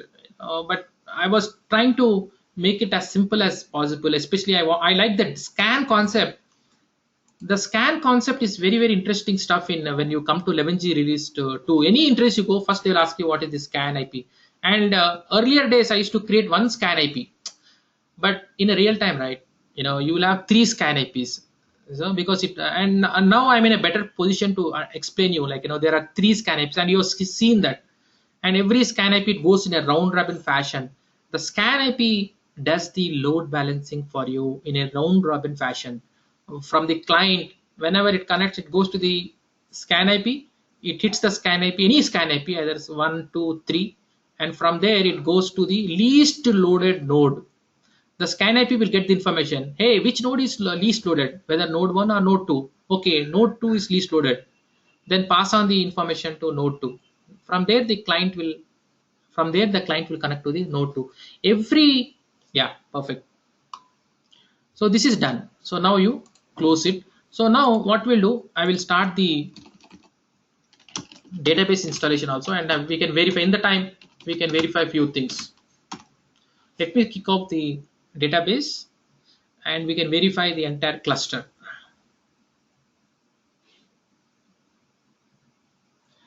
Okay, I don't want this. Yes, I don't want this. Okay, create and configure database. Yes. Server class. Yes. Okay, rack 1 and rack 2. Already the SSH connectivity is done. So next, go to typical installation. Okay, by default the data group should come. Give the password Oracle. Okay, I'll talk to you about that. Okay, good. So give me some time. Let me start this and I will get a lot of time to talk on all of that.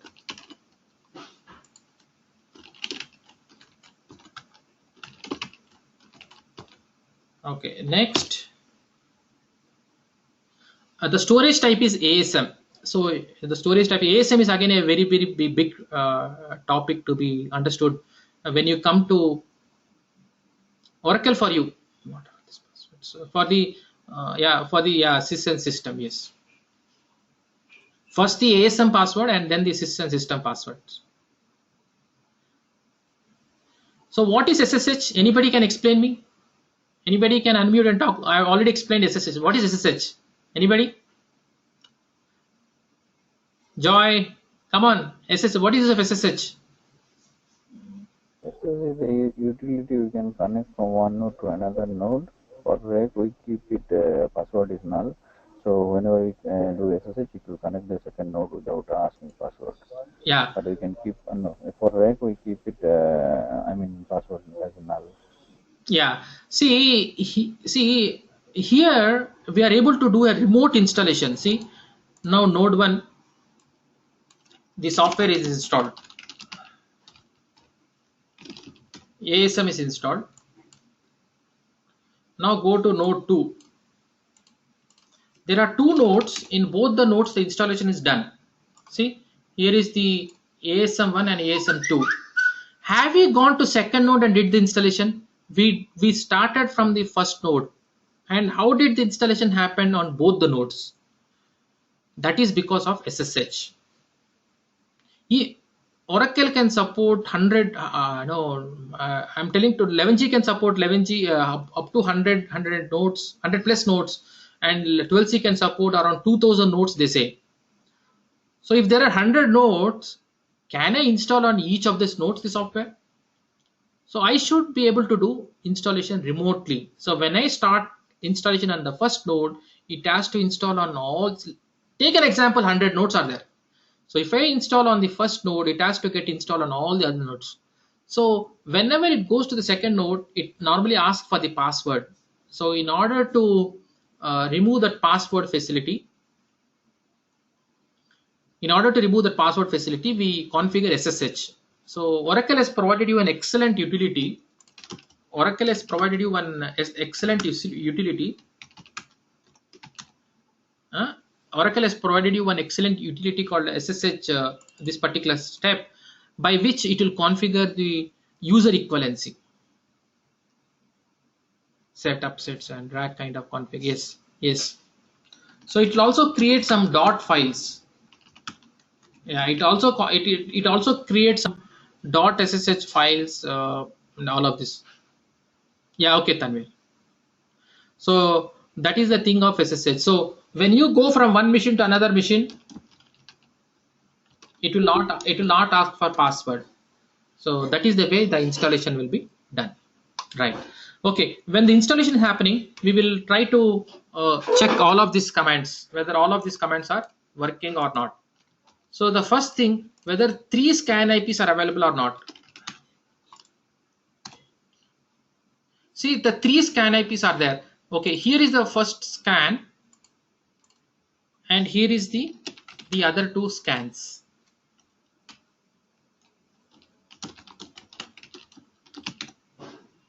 Yeah. Oops, I need to connect to. Oh, I'm connected to both.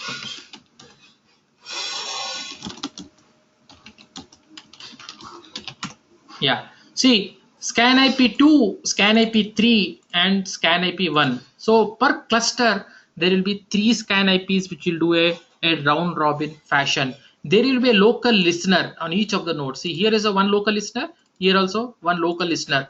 So if there are like 10 nodes, can anybody tell how many scan listeners will be there and how many local listeners will be there?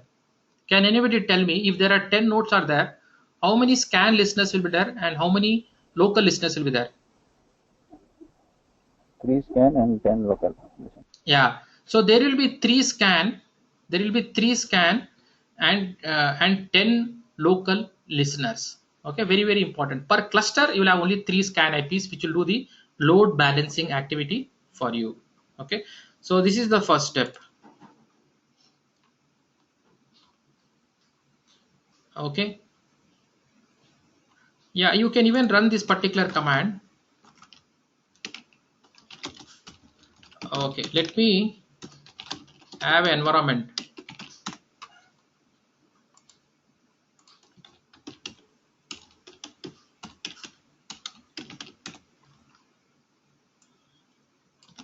Let me have an environment file. Okay, so this environment file, maybe let me have this in my.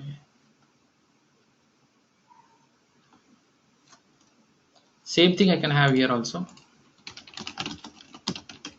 So this will help us for stopping, starting. Actually, in the second node, we will not stop the cluster. Only the high availability. Only the second node will do only this one. These are the start-stop scripts. On the first node, we'll stop the cluster, and also we need to stop the high availability services. Only on the second node we need to stop the high. Okay. Okay, now I can verify a few of the things. What is this clue5 utility? Yeah? Okay, no problem. What is this? Okay, he wants us to run as. Oh, this will just verify whether how many scan listeners are there. You need to run as a grid user. Yeah, scan means a single client access name. Single client access name. Okay, so this will just tell us that how many scan IPs are there. Okay, great. Okay, this command, right? This is beautiful command, which will tell you what are the services which are running, what are online, what are offline. At any point of time, there is some trouble, you will run this command. This will tell exactly what is the problem, which is online. One will be offline. The GST will be offline, which is okay. But remaining everything should be online. This is an excellent command. Somebody says rack is down. We can run this particular command. We can run this particular command. See, there are 3 scan IPs. It will tell you on node 2 1 scan IP is running, on node 1 2 scan IPs are running.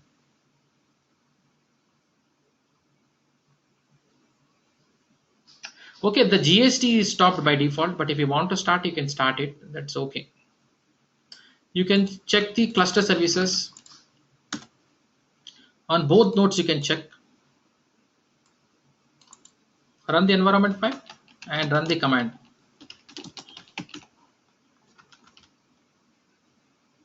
How many nodes are there?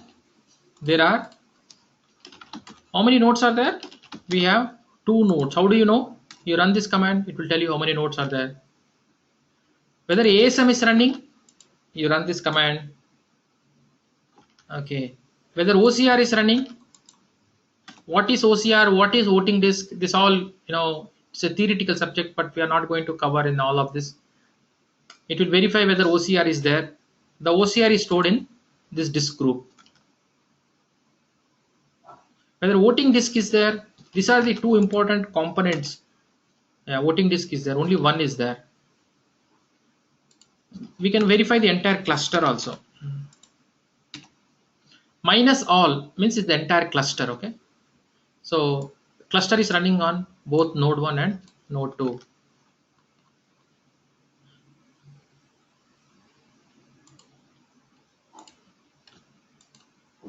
So once that is done, we have done the install database, RAC database.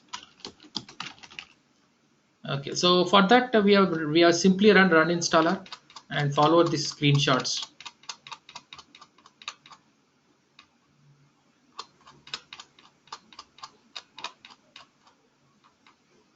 So your enterprise manager will be running. After that, you can do anything on the enterprise manager. You can do. Oh, we are almost done.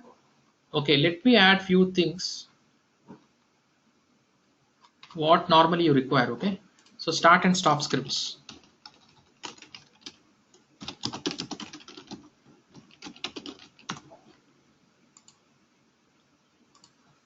So start and stop scripts, what do you do on both of the nodes as a root user?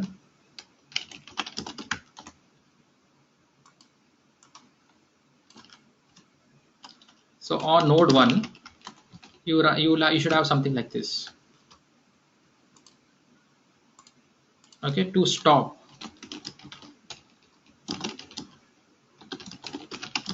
To stop the cluster service on both the nodes. Okay, and then on the node 2, how do you stop?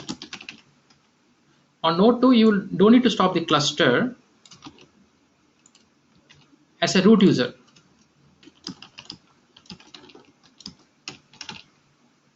You don't need to stop the cluster, only the high availability services. Okay, so this is like stop services, stop rack. How do you start rack?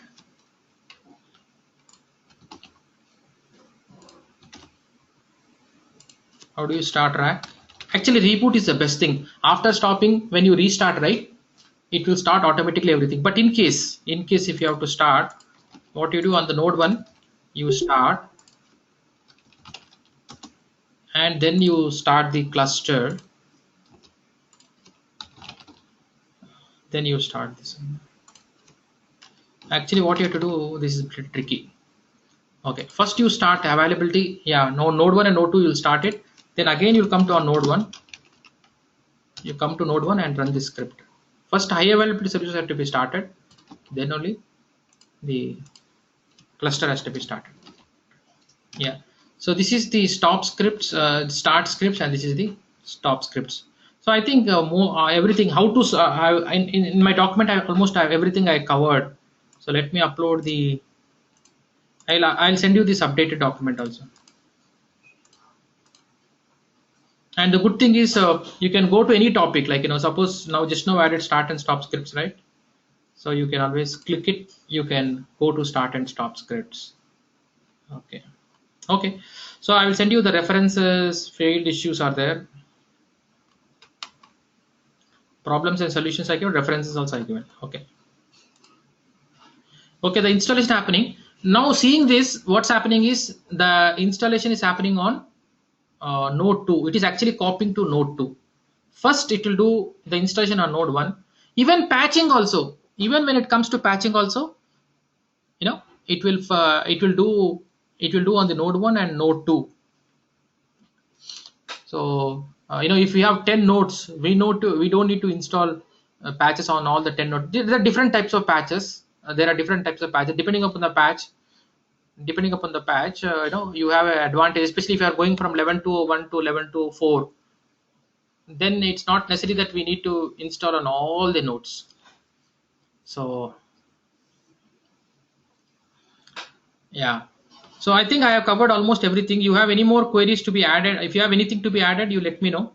I can add to my documentation. I just want to make it this one notes powerful, so that any person can see this document and do this installation. I have covered almost everything, right from softwares, and everything is freely downloadable. So if you 11.204 is supported, 11.203 and below are de-supported now from Oracle. In most of the companies, we are going with 11.204.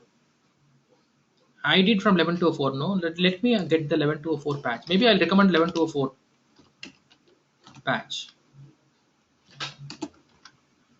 because 11.203 we are not going now. So this should be 11.204. The patch number is 11.20. This one. So I recommend, because in either we are going with most of the clients, we are either going with 12C or we are going with 11.204. Yeah, I'll send you the update.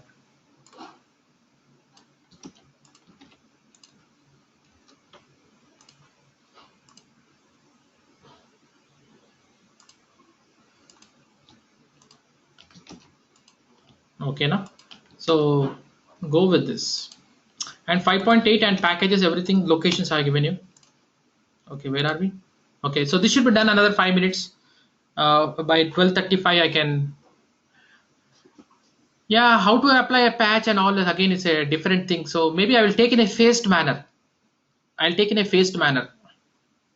Yeah, 5.8 with 11.204, it should be fine. I'll take in a phased manner.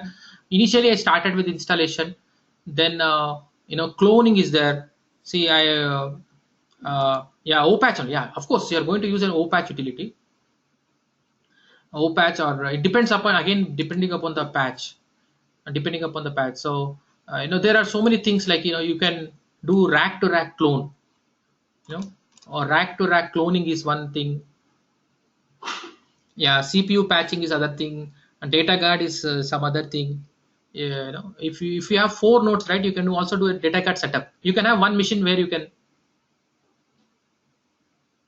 Yeah, grid patching is there, Oracle patching is there. Last week only we applied a patch on RDBMS home. And then RBAN configuration, converting from no RK log to RK log file. These are all different topics. I'll try to set up first. If installation is there, right?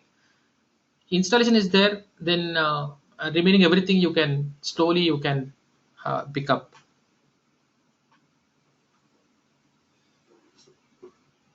So how many people are having confidence that they can do this installation by following this document? Tell me, at least one guy tell me yes. So put me in the chat machine whether you can do this installation by this document, or tell me whether you can. Huh? Anybody can follow this document and do the installation?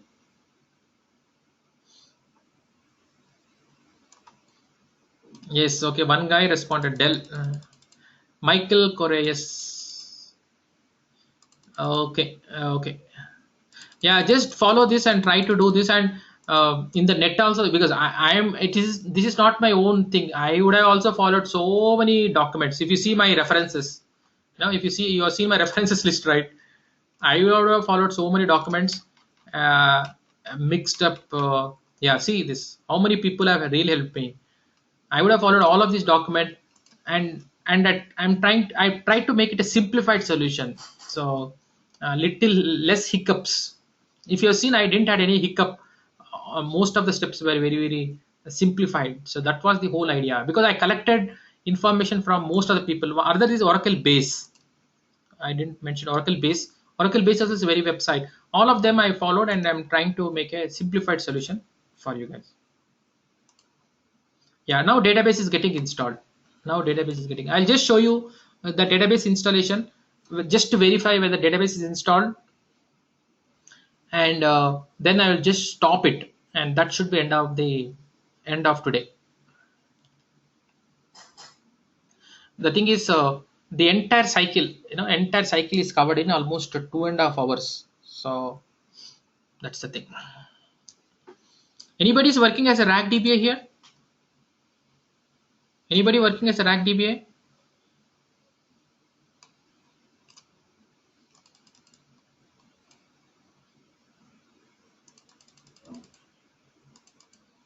Yeah. Yes, that is there. See, oh, Joy is working as an active. Yeah. See, yeah, confidence will be. See, anything. Even I don't touch some subject, I'll also be lacking confidence. It is only that. Yeah, come on, man. Hey, I need to do this. There is no choice, right? So, once you get that intention, then you get. You would have seen that how many cycles I would have gone uh, to make this installation run so successfully. So I would have gone at least 30-40 iterations with the students, and with personally myself, 30-40 iterations I would have gone uh, to make it so smooth. So, and once you've done like 3 or 4 times, automatically you'll get confidence. So once this is there, the other activities what a rack DBA does is adding a node, removing a node, right? Applying patches, RMAN setup, backup, you are responsible for backups. So those are the activities what a rack administrator will be doing. And there will be many other things like data guards, a little bit advanced means cloning, rack to rack cloning, ASM to non ASM. Like, you have a rack environment, but you want to create a non ASM, like, file system environment. That may be one thing. ASM to ASM, rack to rack cloning. So that may be one environment. Data guard, rack to rack, data guard setup. So these are few of the things, little advanced, but for a freshest, simple like installation, how to do installation, how to maintain backups, how to apply patches. So yeah, when any troubleshooting, when any problem comes, how to recover. So those are the things normally freshers will be doing. Okay, so we are almost done.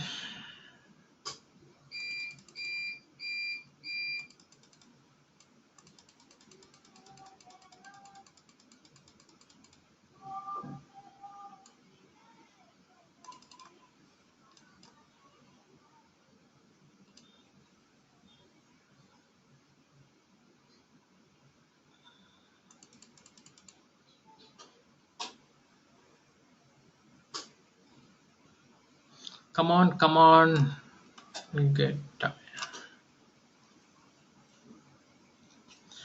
Actually, I am using a enterprise hard disk, but actually, if you use solid state hard disk, I can I can make it in 1.5 hour also.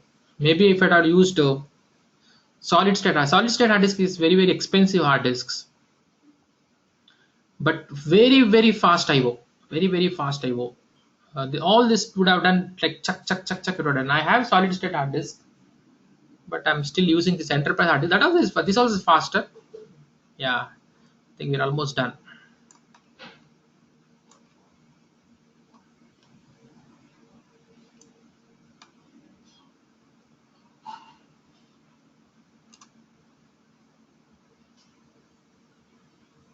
Okay, so once this is done, what will be my next steps? Yeah, maybe I can show. Yeah, I can just show you whether I'm able to access the database. That's it, and access the enterprise manager, and we should be done. Okay, first thing is I can show this one. Verify whether the instance is verified.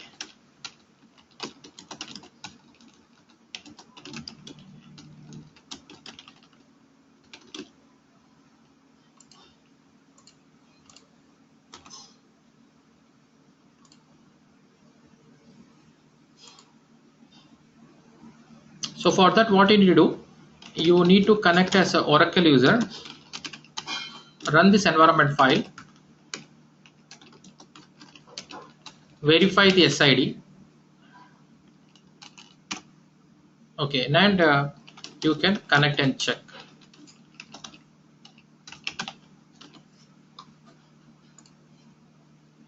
Yeah.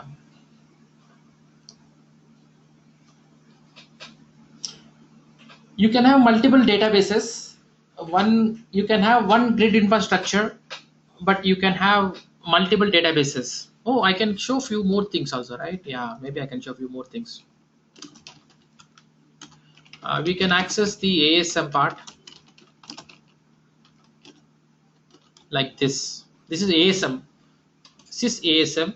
You can access the disk groups by command running like ASM CMD. Here all the disk groups will be available. You can go to the disk group, and here you can find all the disk groups. ASM CMD. So here your data files, online redo log files are getting created.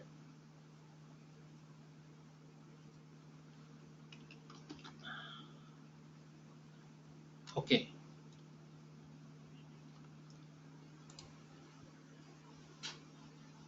Yeah. So few more. Let me add this comment. So one is you can run the grid environment file, and you can run this command, and also you can run ASM CMD. It's a command line utility.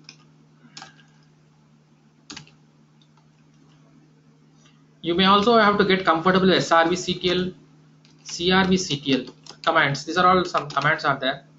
You can need to get some control on of this.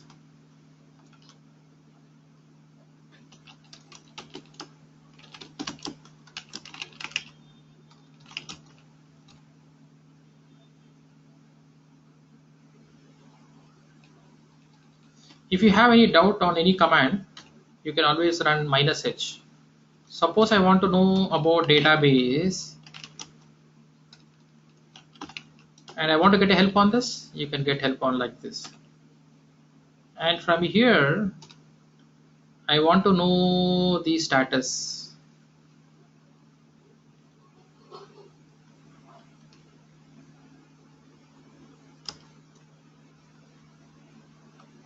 Yeah, CSRVCTL status minus database.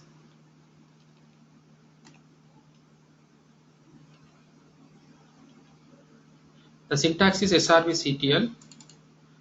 Yeah, SRVCTL status minus database and -h and your database name.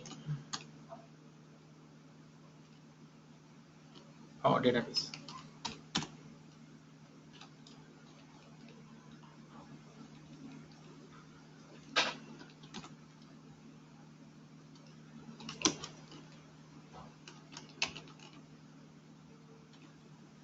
Okay, see, yeah. So see SRVCTL status, it will verify, it will tell you. Very nice way to learn is by command line itself. So you can know this, the status of the database. Database is up now. Yeah, so database is started. And it will asking me to run this utility, and let me run this. Oops.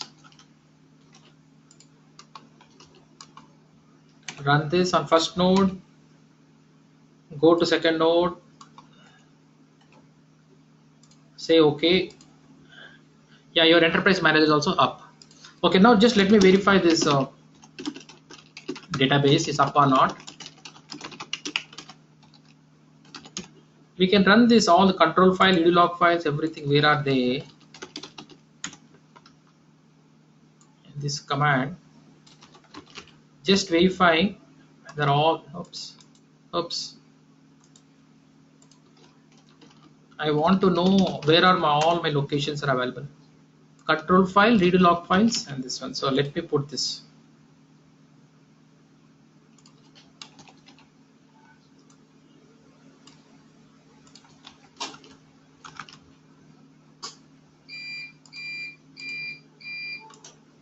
Yeah.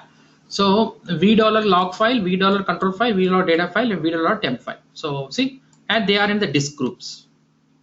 They are in the disk group. So now we are not our database is not in local file system. It is available in central location. No, it is available in the central location, and now even you can access from here also. Even from second machine also, second node also you can access. So multiple instances are talking to the same database. Yeah. So both the nodes. So it is like SGA and SGA. Okay, here we have an SGA, here we have an SGA. In a normal file system, you'll have one SGA talking to one database. You know, one SGA talking to one database. But here you have two instances, means SGA plus SGA talking to one database. So the advantage is, if one node goes down, we have second node. We have the second node to access. So slowly get addicted with this command like srvctl. Very nicely, I learned like this only. Run this command, and okay, what do you need to know? Okay, I need to know the status of what.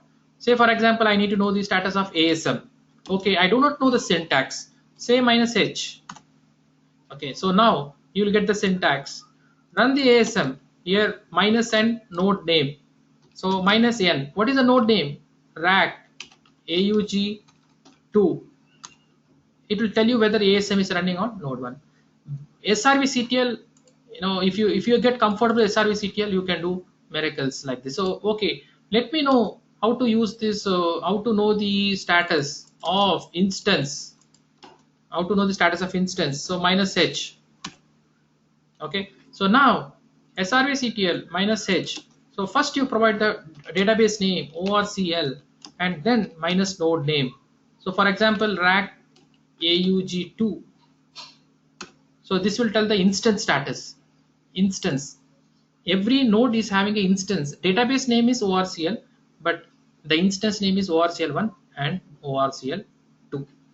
So srvctl is a beautiful command for you, right? So I think maybe if you want to access the last one is this enterprise manager. For that, what you need to do is, first of all, you need to make entries in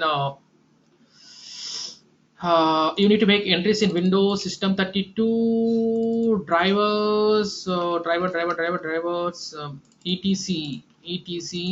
host file. This is I'll just show you, because by default you cannot access it. So I will show you. You can add it here. So what you do, you copy the host file,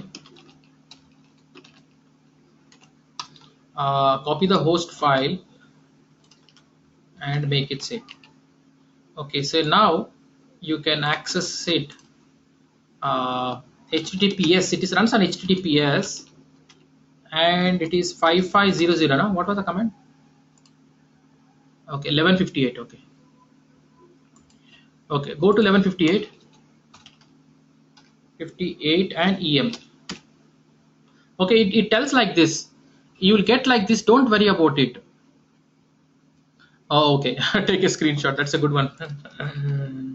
This guy is there with me for me. Snag it. Okay, so you will get this screenshot, but what you do, you go to advanced and you add it. Okay, for EM, make entries in the host file of Windows. Okay, so then after that, when you access it, you will get like this. So now what you do, you just say click that advanced one. Click the advanced one and add the exemption. Okay, if you click advanced one, add the exemption. Click this, click this. See, that is what so many times you try to do, but still there is always some sort of learning here. Add exemption. So you will get some screen like this. So let me put this screenshot, and that's the last one. It works only in Firefox. Maybe in Windows it will, maybe in IE, certificate is not, certificate somehow it will not come up. So that's it. So now you'll get this. So you can connect a system Oracle for you,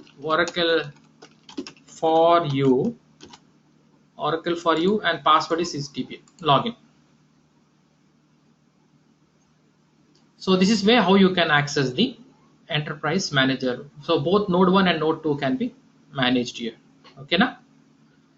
So that's all, guys. So thank you for all of you for attending this session, and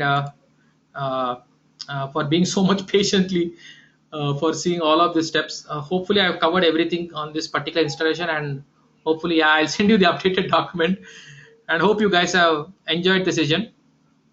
You have any comments, you can send to my email. I will send you this document in, and also the recorded session. I have 5 minutes. If you have any queries, you can just tell me. Otherwise, I'll just close the session.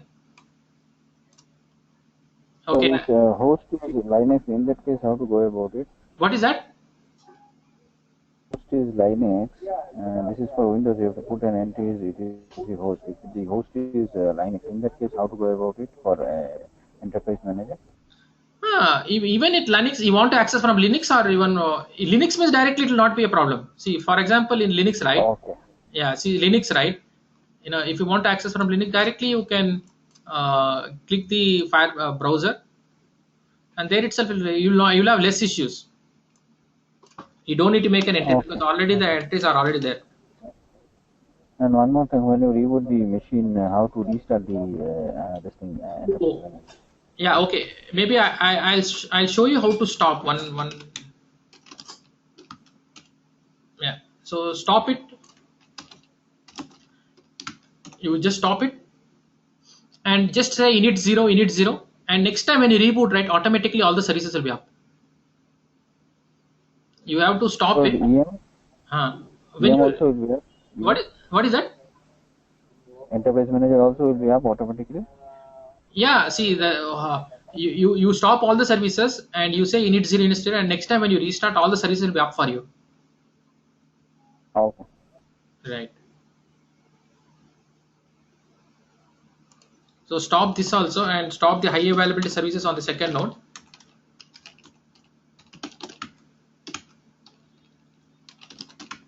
Oops.